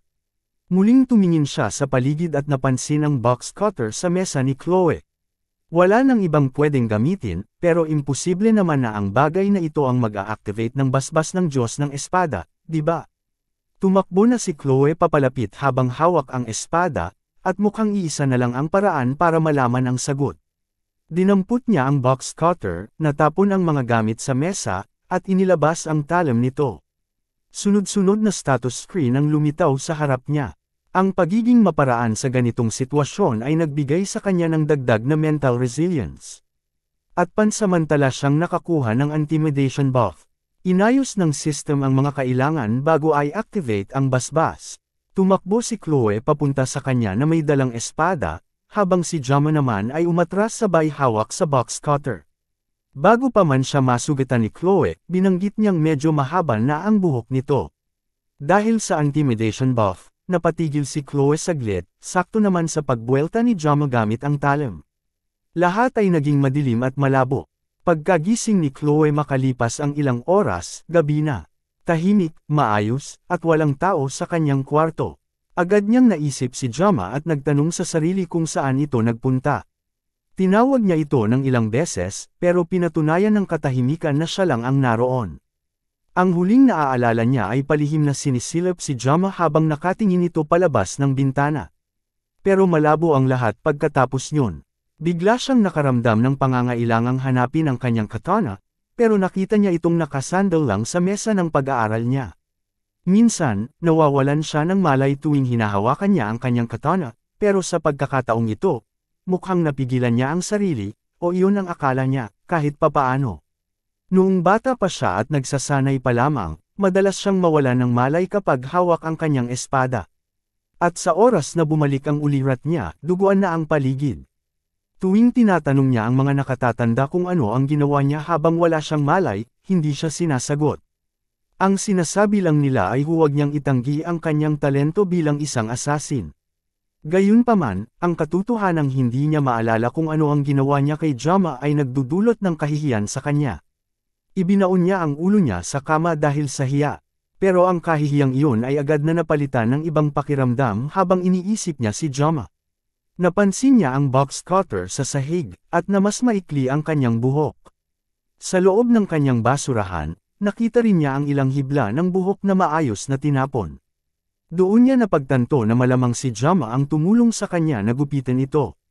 Binuksan niya ang kanyang journal at nagsimulang magsulat patungkol sa pagmamahal niya para sa kanya. Si Jama naman, sa kabilang banda, ay hindi ganon kalavalorn tulad ni Chloe sa mga sandaling ito. Sa totoo lang, hindi pa rin siya makapaniwalang. Buhay pa siya. Sa likod ng isang hindi kapunapan ang pader sa malayong bahagi ng kolehiyo, isinuka niya ang pagkain kanina lamang ay pinuri niya kay Chloe. Halos hindi siya nakalampas sa unang 5 segundo matapos ang 9 na segundo ng painless blessing niya. At kahit nakaligtas siya, ramdam pa rin niya ang matinding pagkahilo at panghihina. Matapos isuka ang kaysa-isa niyang matinong pagkain sa loob ng mahigit 1 linggo, umupo si Jama sa isang bench at nag-isip kung ano ang susunod niyang gagawin. Ngayon, gutom na naman siya, at mas masama pa ang pakiramdam niya kaysa bago dumating si Chloe. Muling sumagi sa isip niya si Chloe, at naitanong niya sa sarili kung sino ba talaga ito. Ang estilo ng kanyang swordsmanship ay malinaw na hinasa para pumatay gamit ang isang tirada, o kaya ay mabilis na pabagsakin ang kalaban. Sa paraan ng paghawak ni Chloe sa espada, para bang palagi siyang tuma-target sa mga vital points. Parang ang buong teknik niya ay talagang nakatutok sa assassination. Kung nabigla siya ni Chloe, sigurado, hindi na siya buhay ngayon. Pakiramdam niya ay tunay na naligay siya sa panganib, kaya ang unang instinct niya ay tumarget sa leeg nito. Buti na lang at maikli ang kutsilyong ginamit niya, kaya ang buhok lang nito ang kanyang nasugatan. Bago siya umalis, nilinis niya ang lahat, kaya sa tingin niya walang dapat ikaabala sa mga susunod na araw. Pero isa lang ang pinatutunayan nito, ang pagpapanatili ng isang payapa at ligtas na buhay ay hindi pala ganoon kasimple. Sa lahat ng bagay, mukhang ang pagiging ordinaryo ang pinakamahirap para sa kanya. Nang una siyang itapon sa larong ito, hindi naman ibig sabihin na wala siyang ambisyon. Sa nakaraang buhay niya, naabot na niya ang rurok ng kasanayan gamit lang ang isang sashimi knife. Kaya hindi niya basta-basta kayang talikuran ang kanyang mga pangarap. Pero lahat ng tao ay may papel na ginagampanan. At sa mundong ito, itinawag siya bilang isang background character. Miracle Blessing ang pamagat ng laro, at siya ring pangalan ng blessing ng pangunahing bida. Ito rin ang basbas ng unang bayani, si Valer Jacon. Sa buong laro, tanging ang protagonist at si Valer Jacon lang ang nagkaroon ng legendary blessing na ito. At ang paglalarawan ng blessing ay diretsahan. Ililigtas nila ang mundo mula sa Demon King. Kaya't ang protagonist ay napipili ng Balmang, isang espada na SS rank, sagrado ngunit isinumpa rin. Samantala, ang tanging meron lang si Jama ay isang hamak, walang ranggong sashimi knife. Wala nang ibang masasabi, nakatalaga siyang mamuhay sa likod ng anino. Ang walang katapusang pagdating ng mga pambihirang tao at kakaibang mga sitwasyon mula nang pumasok siya sa academy ay halos nagpawala sa kanya ng alaala ng kanyang layunin. Maraming dahilan para talikuran ang layunin ng isang payak na buhay. At lalong naging malinaw ngayon na tila wala man lang ni isang normal na tao sa buong mundo. Dahil nalaro na niya ang game noon, may kaunti siyang kaalaman sa mahahalagang karakter sa laro. Pero limitado lang ang alam niya tungkol sa mundo mismo. Isang linggo na mula nang pumasok siya sa academy, at sa puntong ito, dapat ay nagising na ang kapangyarihan ng pangunahing bida at nagsimula na ang late admission process. Dito talaga nagsisimula ang kwento ng laro, at alam ni Jama ang pangkalahatang takbo ng istorya, ngunit hindi niya ito natapos. Sa unang pagkakataon, nagsisi siya na hindi niya tinapos ang game. Pero dahil alam niya ang canon route hanggang sa unang kalahati ng kwento, malaking bentahe na ito para sa kanya. Kailangan lang niyang manatili sa tamang ruta ng kwento, anuman ang mangyari. Kung pakikialaman niya ang lahat ng bagay, mawawala ang kaysa-isa niyang lamang. Sa alaala niya, alam niyang biglang lumiliko ang kwento sa mas madilim na direksyon sa ikalawang semester ng ikatlong taon. Dito natutuklasan ng mga demonyo na nagising na ang bayani, at inaatake nila ang academy, pinamumunuan ng isang legion commander.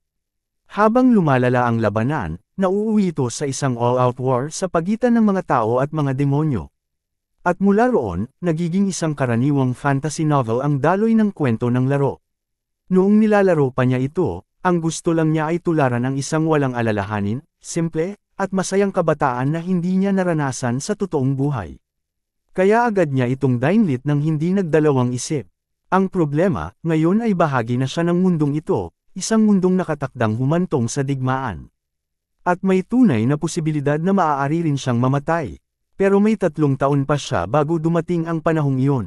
Kaya kailangan na niyang huminto sa pagtakas sa katotohanan at ituon ng pansin sa kung ano ang posible. Hindi niya hahayaang mamatay siya, at magpupursige siyang palakasin ang sarili para makaligtas. Bukod pa roon, ang mga klise na larong tulad nito ay laging may masayang katapusan, kung saan naliligtas ng bida ang buong mundo. Ang kailangan lang niya ay sapat na lakas upang protektahan ang sarili. Hindi niya pwedeng hayaang maging isang mahina't kawawang karakter lang siya na madaling mamatay. Kailangan lang niyang magsanay ng sapat upang maprotektahan ang sarili, habang nananatiling low profile hanggat maaari. Upang magawa ito, kailangan niyang bawasan ang paggamit ng Blessing of the Sword God. Dahil sa bawat beses na kinailangan niyang umasa rito, matinding pagod ang nararamdaman ng kanyang katawan. Malakas na kakayahan ito, pero masyadong marami ang disadvantage para sa kanya. Sa muling pag-iisip niya sa blessing, kusa namang lumitaw ang status window na naglalaman ng impormasyon tungkol dito. Pero sa pagkakataong ito, may mga bagong entry sa impormasyon na hindi niya napansin dati.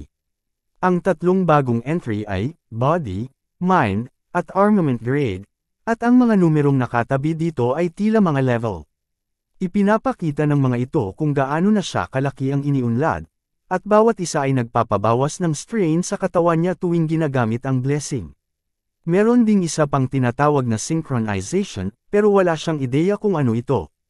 At ang tanging nakalagay sa paglalarawan ay puro question marks.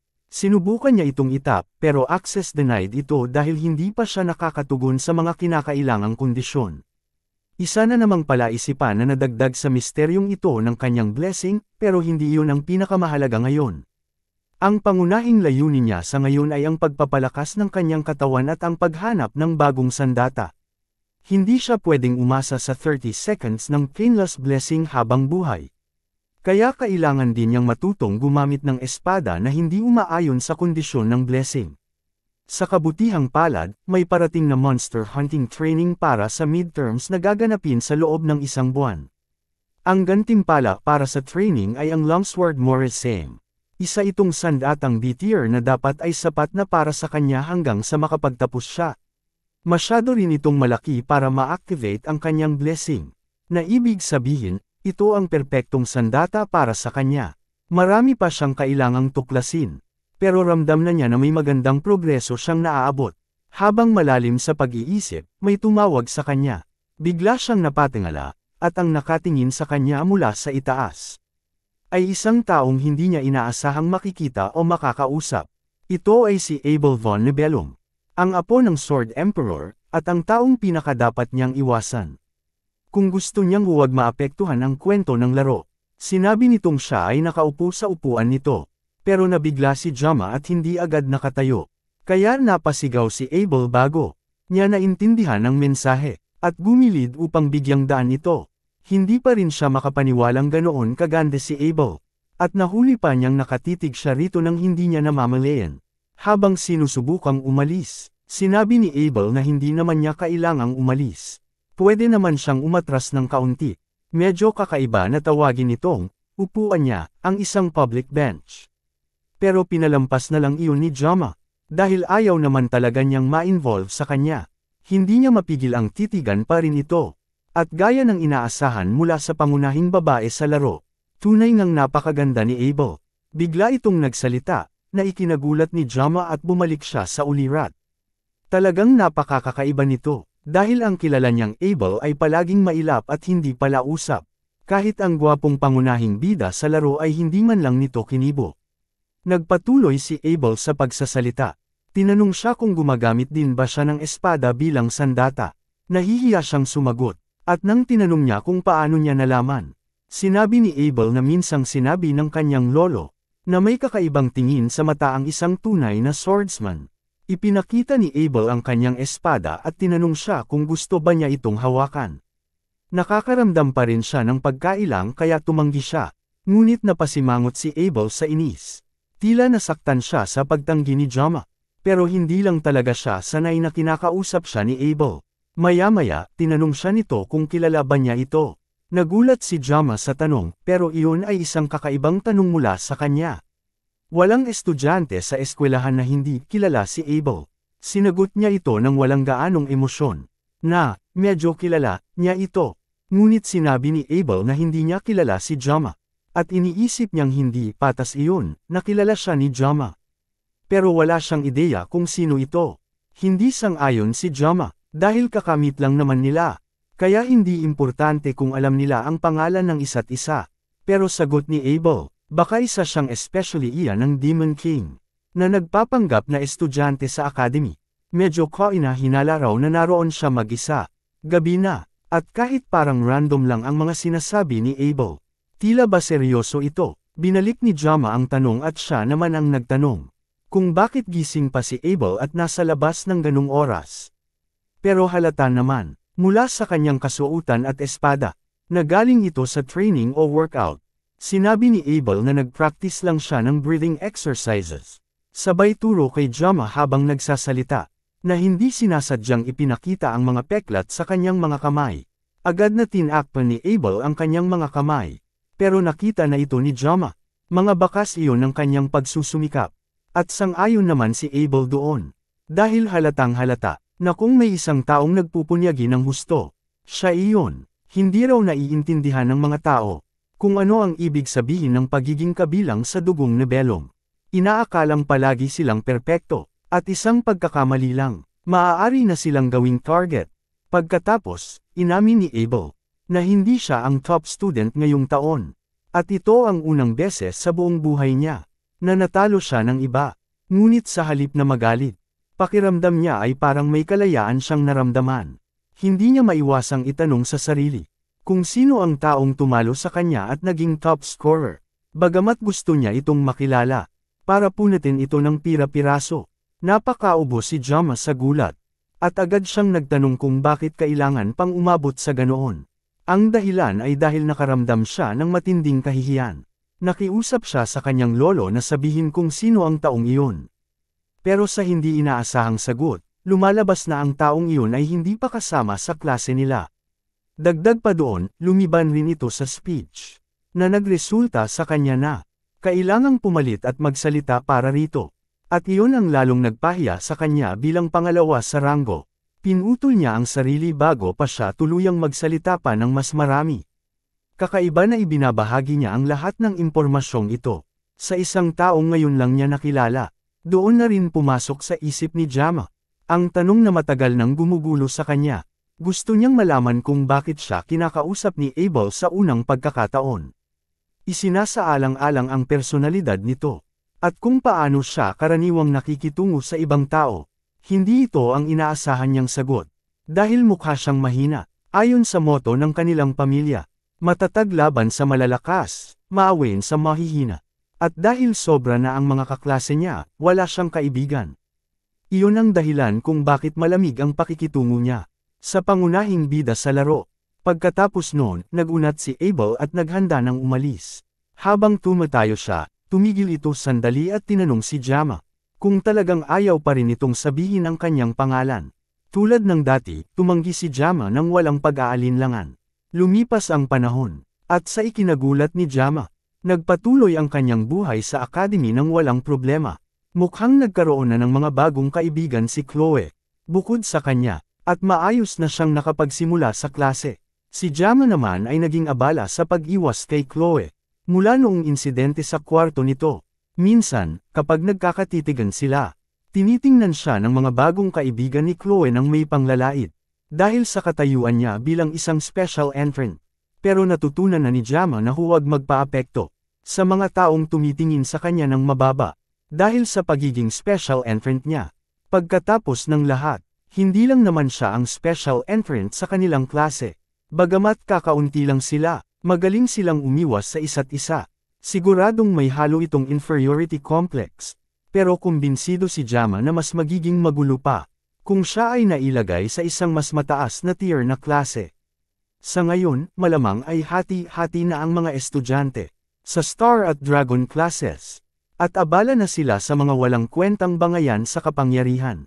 Kahit noong nilalaro pa niya ang game. Nakakagulat ng maranasan ito, pero ngayong nandito na siya sa mundong ito. Ang pag-iisip pa lang na mapasama siya roon ay nagpapakilabot sa kanya. Sa magandang balita naman, nakakakain na siya ng maayos ngayon. At iyon ay dahil sa isang bagay na ibinigay sa kanya ni Medea. Kamakailan bilang espesyal na pribilehiyo. Sa pagiging top scorer ng buong paaralan, nakakuha siya ng faculty card, na nagbibigay sa kanya ng kakayahang kumain ng kahit ano sa cafeteria ng libre. Sobrang nagpapasalamat siya sa Reg along ito. Napakiramdam niya kahit magbaw siya sa harap ng opisina ng direktor ng 3 beses kada araw. Hindi pa rin sapat para maipakita ang kanyang pasasalamat. Bukod pa roon, tinatapos niya ng maayos ang kanyang mga tungkulin bilang estudyante. Habang sinisiguradong wala siyang ginagawa, na maaaring makaapekto sa pangunahing storyline ng laro. Ang kailangan lang niyang gawin ay panatilihin ang ganitong takbo, sa loob ng susunod na 3 taon, at magiging maayos ang kanyang buhay. Lumipas ang mga araw ng maayos, at dumadalo si Jama sa lahat ng klase niya nang walang aberya. Sa isa sa kanyang mga klase, isang matandang guro ang nagtuturo tungkol sa bayani na si Valer J. Okan. Na nagtatag ng academy matapos niyang makilala ang pangangailangang sanayin ng susunod na henerasyon ng mga bayani. Si Jama, halos alam na niya ang lahat ng ito mula sa laro.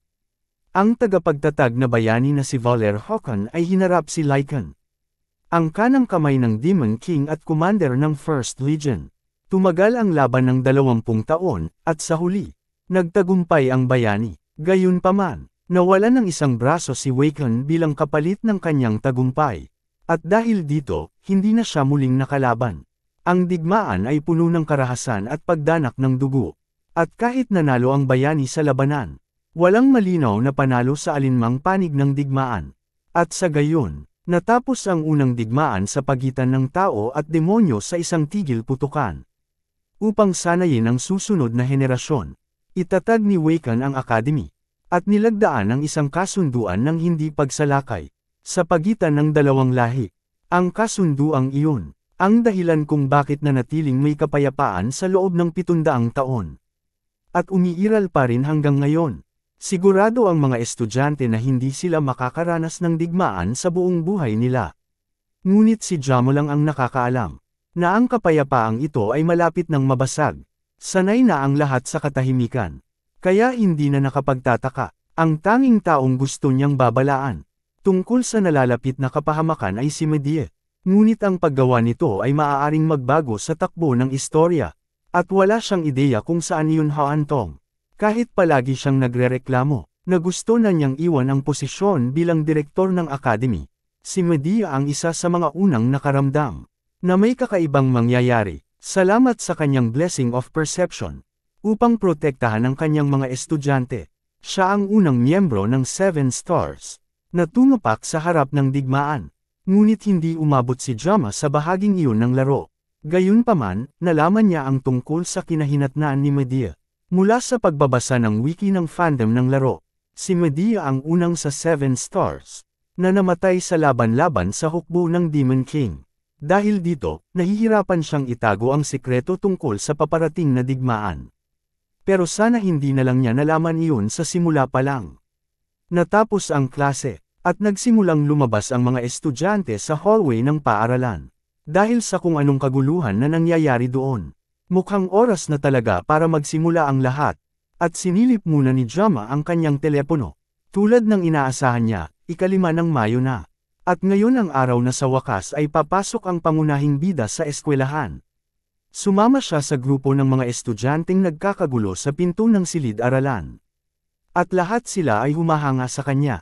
May ilan pang ang siguradong mapupunta ito sa star class. Tulad ng kanyang hinala, naglakad sa pasilyo ang pangunahing bida ng laro. At kusa namang nagbibigay daan ng mga tao sa kanyang paglalakad.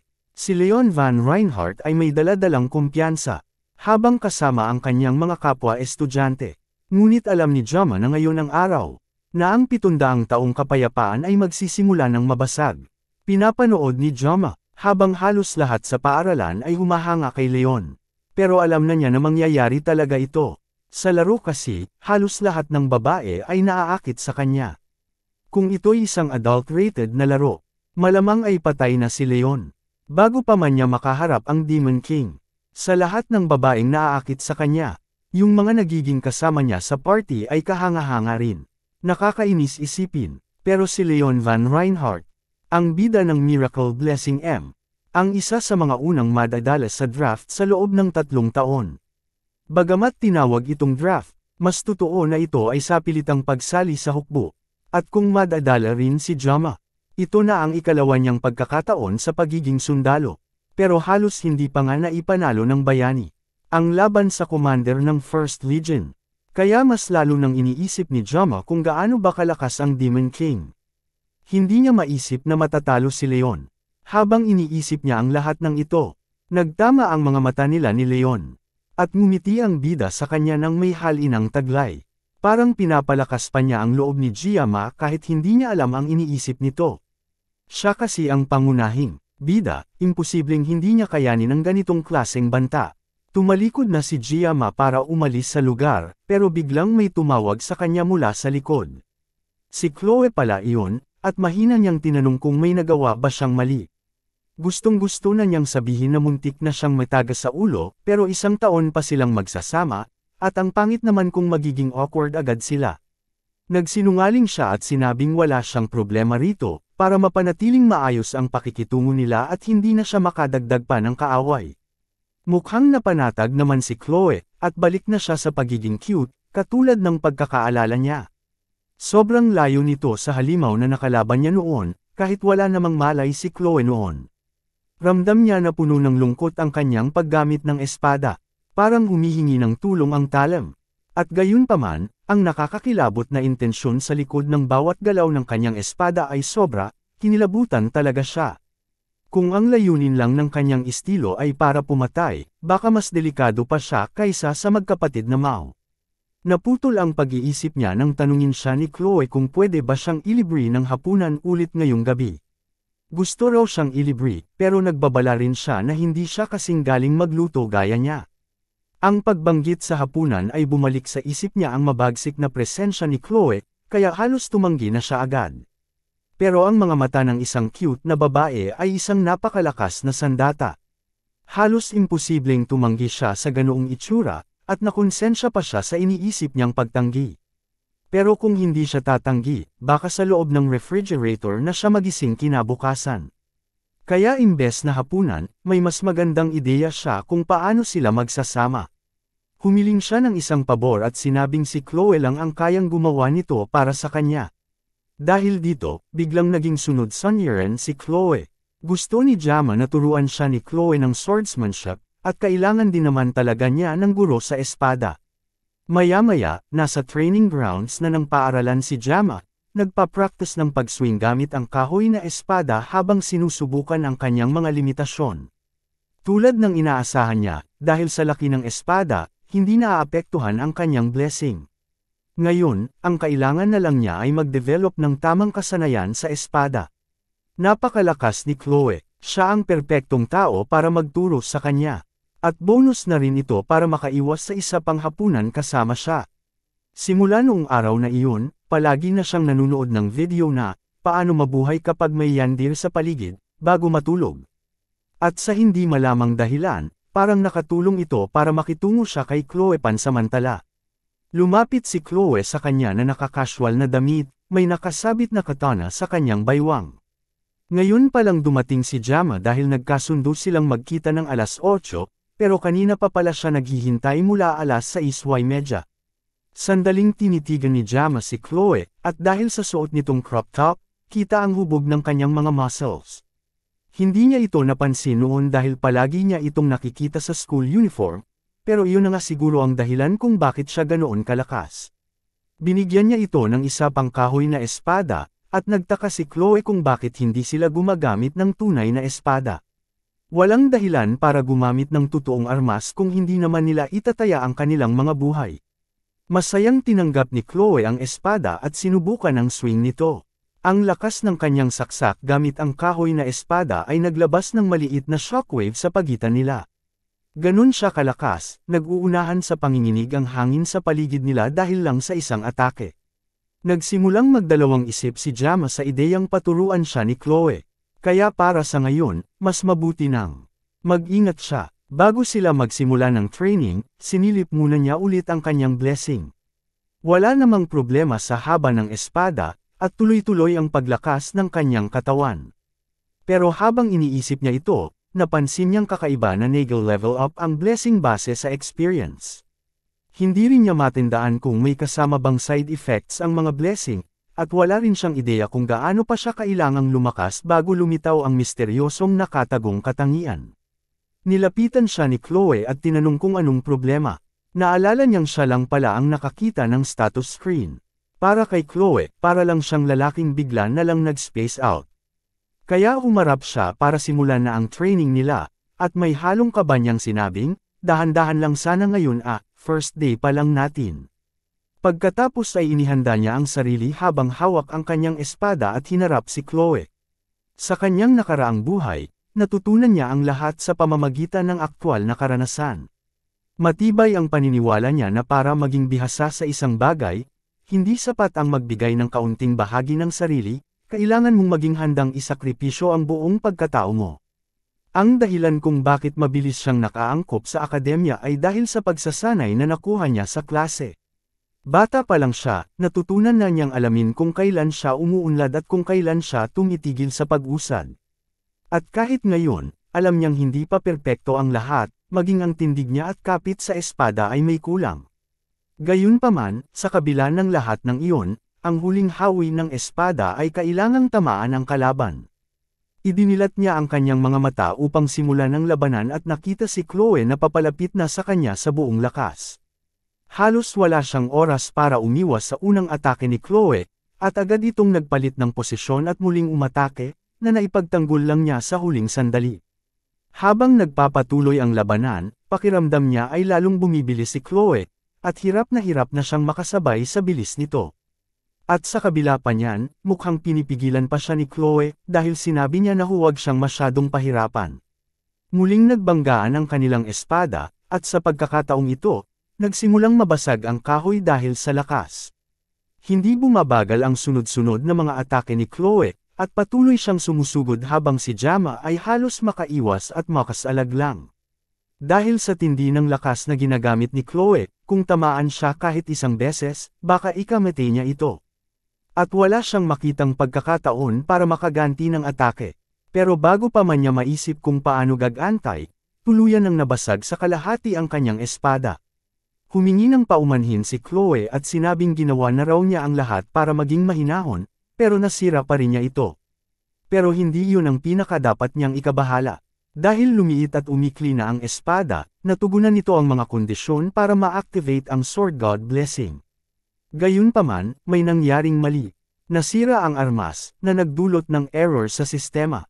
Ang puwersang dapat sana ay pumipigil sa buong lakas ng blessing ay nagsimulang baguhin ang personalidad ni Jama. At nang matapos ang pagbabagong iyon, bumaba ang kanyang humanity level. Iniwan si Jama na parang isang walang kaluluwang mandirigma. Ganap nang na-activate ang Sword God's Divine Blessing habang hinarap ni Jama si Chloe gamit ang kanyang kalahating sirang espada, at unti-unting bumabalot ang isang nakakakilabot na aura sa paligid niya. Napaatras si Chloe habang malinaw na nagbabago ang ugali ni Jama. Habang ang katawan ni Jama ay parang gumagalaw na lang ng kusa, sa loob ng kanyang isipan ay bumalik siya sa dati niyang katawan, at nakita ang sarili sa loob ng kanyang kusina. Parang panaginip ang lahat, at ang tanging naiisip niya ngayon ay ang maglinis at maghiwa ng isdang nasa harapan niya. Hindi na niya matindaan kung ano ang ginagawa niya bago ito. Pero sa ngayon, kailangan lang niyang bumalik sa trabaho. Matagal-tagal na rin mula noong huli siyang nagtrabaho sa isda na ganito, kaya napagdesisyonan niyang hiwain ito gamit ang Chinese cleaver ngayong pagkakataon. Habang sinusubukan niyang kunin ito, may lumitaw na mensahe na nagsasabing hindi niya ito maaaring buhatin. Dahil hindi gumagana iyon, sinubukan niyang kunin ang kutsilyo, pero muli, may mensahe ulit na nagsasabi na hindi niya ito maaaring kunin. Isa na lang ang natitirang opsyon, ang sashimi knife. Iyon lang ang blade na pinapayagan ng system na hawakan niya. Pero naalala niyang kapag hinawakan niya ang sashimi knife, masasaktan siya. Gayunpaman, kinuha niya ito, at wala siyang naramdamang sakit. Sa katunayan, nakaramdam pa nga siya ng kasariwaan. May boses pang lumitaw sa kanyang isipan na nagsasabing tanggapin na lang niya ang sitwasyon at hayaan na lang ang mga bagay sa totoong mundo. Patuloy na lumalapit si Jama kay Chloe habang hawak ang kutsilyo. Sinusubukan siyang tawagin ni Chloe pero tuloy lang siya sa paglapit, kitang-kita ang matinding pagnanasa sa dugo. Bigla siyang sumugod, at halos hindi nakaiwas si Chloe sa unang atake, na nagawa lang niyang harangin gamit ang kanyang espada. Pinwersa ni Jama ang espada ni Chloe at naitulak siya palayo, tumilapon ito at bumangga sa pader. Ibang-iba ang pakiramdam nito ngayon kumpara sa simpleng sparring nila kanina. Tumalon siya papunta kay Chloe at sinubukang saksakin ito gamit ang matulis na dulo ng kanyang sirang espada. Halos hindi makaiwas si Chloe, pero nakalundag siya palayo sa huling sandali. Isang beses lang siyang tinamaan, pero halos hindi na siya makagalaw. Hindi niya maunawaan kung paano naging ganito si Jama bigla, pero kailangan niyang makaisip ng paraan para itigil ang laban bago siya tuluyang mapatay. Sinubukan niyang pakiusapan ulit si Jama na tumigil, pero hindi ito tumugon at muli siyang inatake. Sobrang bilis na ng galaw ni Jama, imposibleng makaiwas pa si Chloe sa kalagayan niyang iyon. Ang tanging magagawa na lang niya ay patuloy na pakiusapan si Jama na huminto. Hanggang sa wakas, napasigaw siya sa pangalan nito, kasabay ng pagbagsak ng espada na nakatutok diretso sa kanyang ulo. Sa loob ng panaginip ni Jama, nagtataka siya kung bakit ang isda na sinusubukan niyang hiwain ay umiiwas sa kanya. Parang maingay din ang isda habang tumatalon-talon ito, at bahagya niyang naririnig ang sinasabi nito. Parang may tinatawag ito, parang may pangalan itong binabanggit. Habang tumatagal, lumilinaw ang tunog, at naririnig na niyang tinatawag ng isda ang pangalang Jama. Unti-unting lumino ang isipan ni Chef Kim, at napagtanto niyang siya si Jama, at siya ang tinatawag ng isda. Sakto sa sandaling iyon, naunawaan na niya kung ano ang nangyayari, habang papalapit na ang sirang espada kay Chloe. Bago pa man ito tumama sa balat ni Chloe, inihagis ni Jama ang espada palayo, tumama ito sa pader. Muntik na niyang mapatay ang kanyang kaibigan. Idinilat ni Chloe ang kanyang mga mata at nakita si Jama na yakap siya at nakangiti habang nakatingin sa kanya. Dahil wala na siya sa pagkakahawak sa espada, natapos na ang epekto ng blessing, at bumalik na siya sa sarili niya. Nagtanong si Chloe, may halong ka ba, kung ayos lang ba si Jama? Kalma niyang sinabi na ayos lang siya, at saka siya tumalikod para umalis. Habang nagpapasalamat siya sa kanya sa pagtulong sa pagsasanay, umalis na rin si Jama. Pagkaalis niya, bumalik na rin si Chloe sa kanyang dorm room. Matagal na niyang nararamdaman, simula pa noong entrance exam, nakakaiba si Jama. Masasabi niyang ang kakayahan nito. ay hindi basta lakas, kundi may halong pagkasapantaha. Noong nakalaban niya si Jama, ramdam niyang hindi ito lumalaban gamit ang kasanayan, kundi puro likas na instinct lang. Kahit hindi sinasadya, na-activate niya ang kanyang divine blessing, at sa kabila nito, wala pa ring panama si Chloe sa kanya. Kahit kalahati lang ang espada niya at gawa pa sa kahoy, nagawa pa rin niyang tuluyang patoban si Chloe. Habang naglalakad si Chloe sa campus, may isang taong lumitaw mula sa lilim at nagsabing mukhang masaya si Chloe. Ang misteryosong bagong dating ay si Nox Edtore, ang kuya ni Chloe. Kinutya siya ni Nox dahil sa pakikipagkaibigan daw niya sa mababang uri ng tao matapos makapasok sa akademya. Alam ni Chloe na si Jama ang tinutukoy ng kanyang kuya, kaya binalaan niya ito na huwag pagsalitaan ng masama ang kanyang kaibigan. Hindi pa nga alam ni Nox ang pangalan ni Jama hanggang ngayon, pero binigyan niya ng babala si Chloe na iwasan na ang pakikisalamuha dito, kung hindi ay maaaring burahin ng pamilya Edtore si Jama. Tumalikod si Chloe at umalis, sabay sabing kahit pa ang buong Edtore ang dumating, wala pa rin silang laban kay Jama. Habang naglalakad palayo si Chloe, napaisip si Nox kung sino ang lalaking ito na labis na nagbago sa kanyang kapatid. Samantala, habang pauwi rin si Jama, napaisip siya sa kanyang blessing. Ang kapangyarihang ibinigay sa kanya ay malayong-malayo sa isang biyaya o pabor mula sa isang Diyos, mas mukha pa itong isang sumpa. Para hindi umasa sa Sword God's blessing, sinubukan niyang humanap ng ibang sandata. Pero hinabol pa rin siya ng kapangyarihan, at kinuha pa ang kontrol sa kanyang katawan, parang pinagtatawanan siya sa pag-iwas niya rito. Noong lumaban siya kay Chloe, hindi niya naramdaman ang sakit. Sa halip, nakaramdam siya ng sarap, parang nalulunod sa kasiyahan, gaya ng isang sumpa. Pinaglalaroan siya ng blessing na parang isang manika, at may boses na bumubulong sa kanya, mga matatamis na salita na nagsasabing, hiwain, tag-ain, sirain. Dahil doon, ibinigay niya ang kanyang katawan, hanggang sa mga sigaw ni Chloe ang bumalik sa kanya sa ulirat. Doon niya biglang naalala ang kanyang pangalan at bumalik sa realidad. Sa tulong yun, nagkamalay siya, sapat para may hagis ang kahoy na espada palayo. Dahil kung hindi niya ito nawala agad, pakiramdam niya mawawala siya ng tuluyan. Nakakatawang isipin na si Chloe, isang yandir na halos pumatay sa kanya kamakailan, ang siyang babaeng nakapagbalik sa kanya mula sa kanyang pagkakalunod. Galit na galit pa nga siya noong una dahil nabasag ni Chloe ang espada, pero sa huli, nakaramdam siya ng malalim na pasasalamat. Kaya hindi na siya gumawa pa ng eksena nang bumalik siya sa ulirat. Takot na takot siyang muling ma-activate ang Sword God's blessing, pero pinatunayan ng araw na ito na hindi niya pwedeng iwasan ang isyong ito habang buhay. Ito ay isang reg along kailangan niyang harapin habang buhay, at ito rin ang dahilan kung bakit malabo nang matupad ang pangarap niyang mamuhay ng normal. Habang halos gumagapang siyang pabalik sa kanyang silid, na-realize ni Jama na may isang bagay sa loob niya na gustong lamunin ang kanyang katinuan. Hindi ito isang blessing, isa itong sumpa na gustong lamunin siya ng buo. Makalipas ang 3 araw, balik na ulit sa normal ang klase, at masaya namang nakikipagkwentuhan si Chloe sa bago niyang mga kaibigan. Pero may mali, simula noong nag-duel sila ni Jama, hindi na ito pumapasok sa klase. At dahil hindi sila nagkapalitan ng contact info, hindi niya ito matawagan o makamusta man lang. Tuwing binibisita niya ang dorm nito, ang tanging naririnig niya bilang tugon sa kanyang mga katok ay mga daing ng sakit.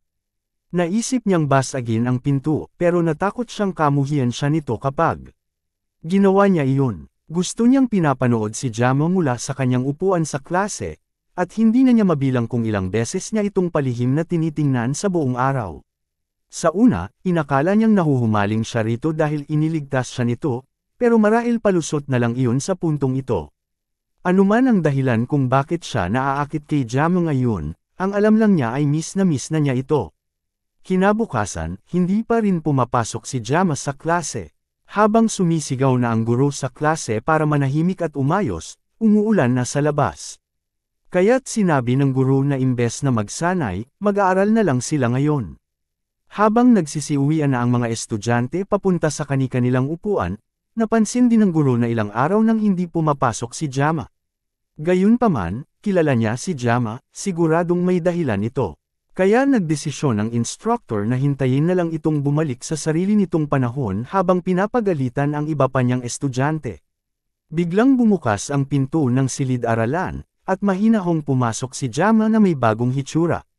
Napapatayo si Chloe sa gulat habang humihingi ng paumanhin si Jama sa instructor dahil sa pagiging late niya sa klase. Lalim ng kanyang mga mata, parang patay na, habang ang isang hibla ng kanyang buhok ay naging maputlang puti. Maging ang instructor ay bahagyang nagulat sa itsura ni Jama, tulad ng lahat ng iba pa sa silid.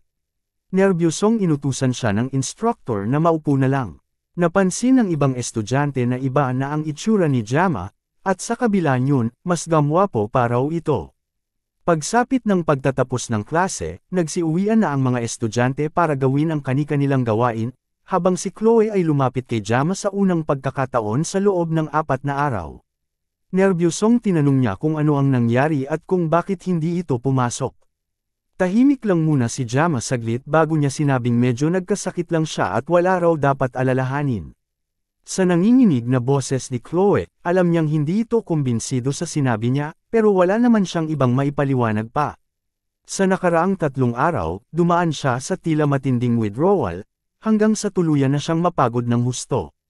Hindi niya magawang bumangon mula sa kanyang kama o kumain ng kahit ano.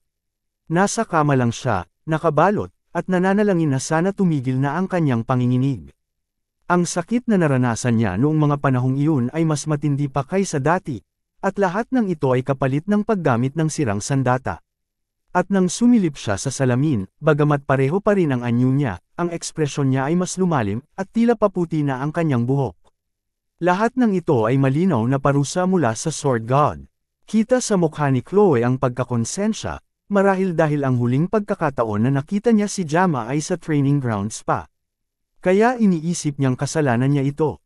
Para pakalmihan siya, tinanong ni Jama kung interesado pa rin ba siyang ituloy ang dinner na gusto niya noon. Mas ikinagulat pa iyon ni Chloe kaysa sa pagbabalik niya sa klase, halos yakapin niya ito sa tuwa. Mukhang tama ang desisyong iyon, dahil kitang-kita sa kanya na gustong-gusto niya ang alok na iyon. Tinanong siya ni Chloe kung anong gusto niyang kainin, at ang unang pumasok sa isipan ni Jama ay isda. Habang nag-uusap sila, may kakaibang pakiramdam na dumaan sa kanyang katawan, at napalingon siya, may nakatitig pala sa kanila mula sa dulo ng pasilyo. Si Knox iyon, ang kuya ni Chloe. Agad na nagbago ang atmosfera nang makita nila ito. Diretsyong lumapit si Jama sa bagong dating at sinabi rito na imbes na tumitig lang, dapat ay lumapit ito at makipag-usap na lang. Agad na napansin ni Jama na may kakaiba sa mga mata ng lalaking ito. Pero sinubukan ni Chloe na pumagitna sa kanila bago pa mangyari ang kung anumang kaguluhan. Nanginginig ang kanyang boses, at halatang may pag-aalinlangan sa kilos niya, pero sinusubukan pa rin niyang protektahan si Jama sa sarili niyang paraan.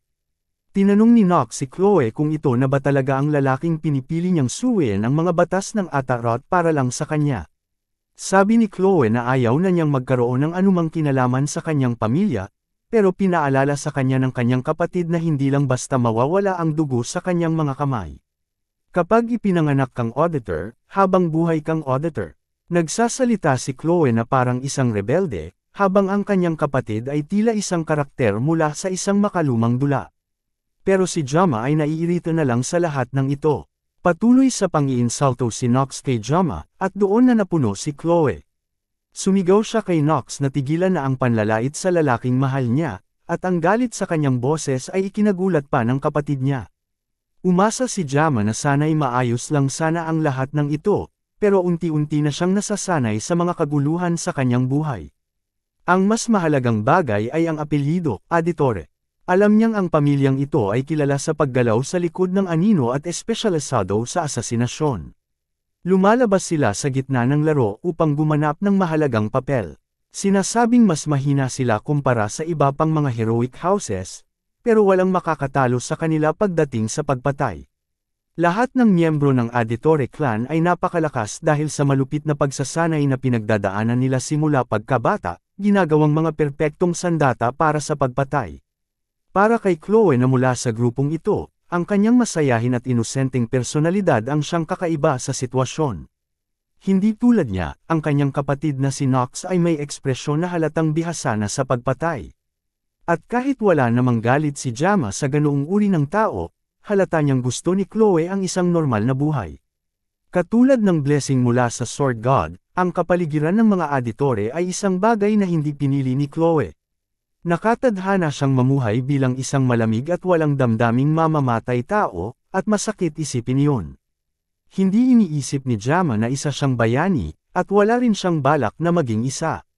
Pero kahit hindi niya kayang iligtas ang mundo, kaya naman niyang subukang iligtas ang buhay ng isang babae. Pumagitna siya kina Chloe at Knox, at hinarap ng direkta ang kapatid.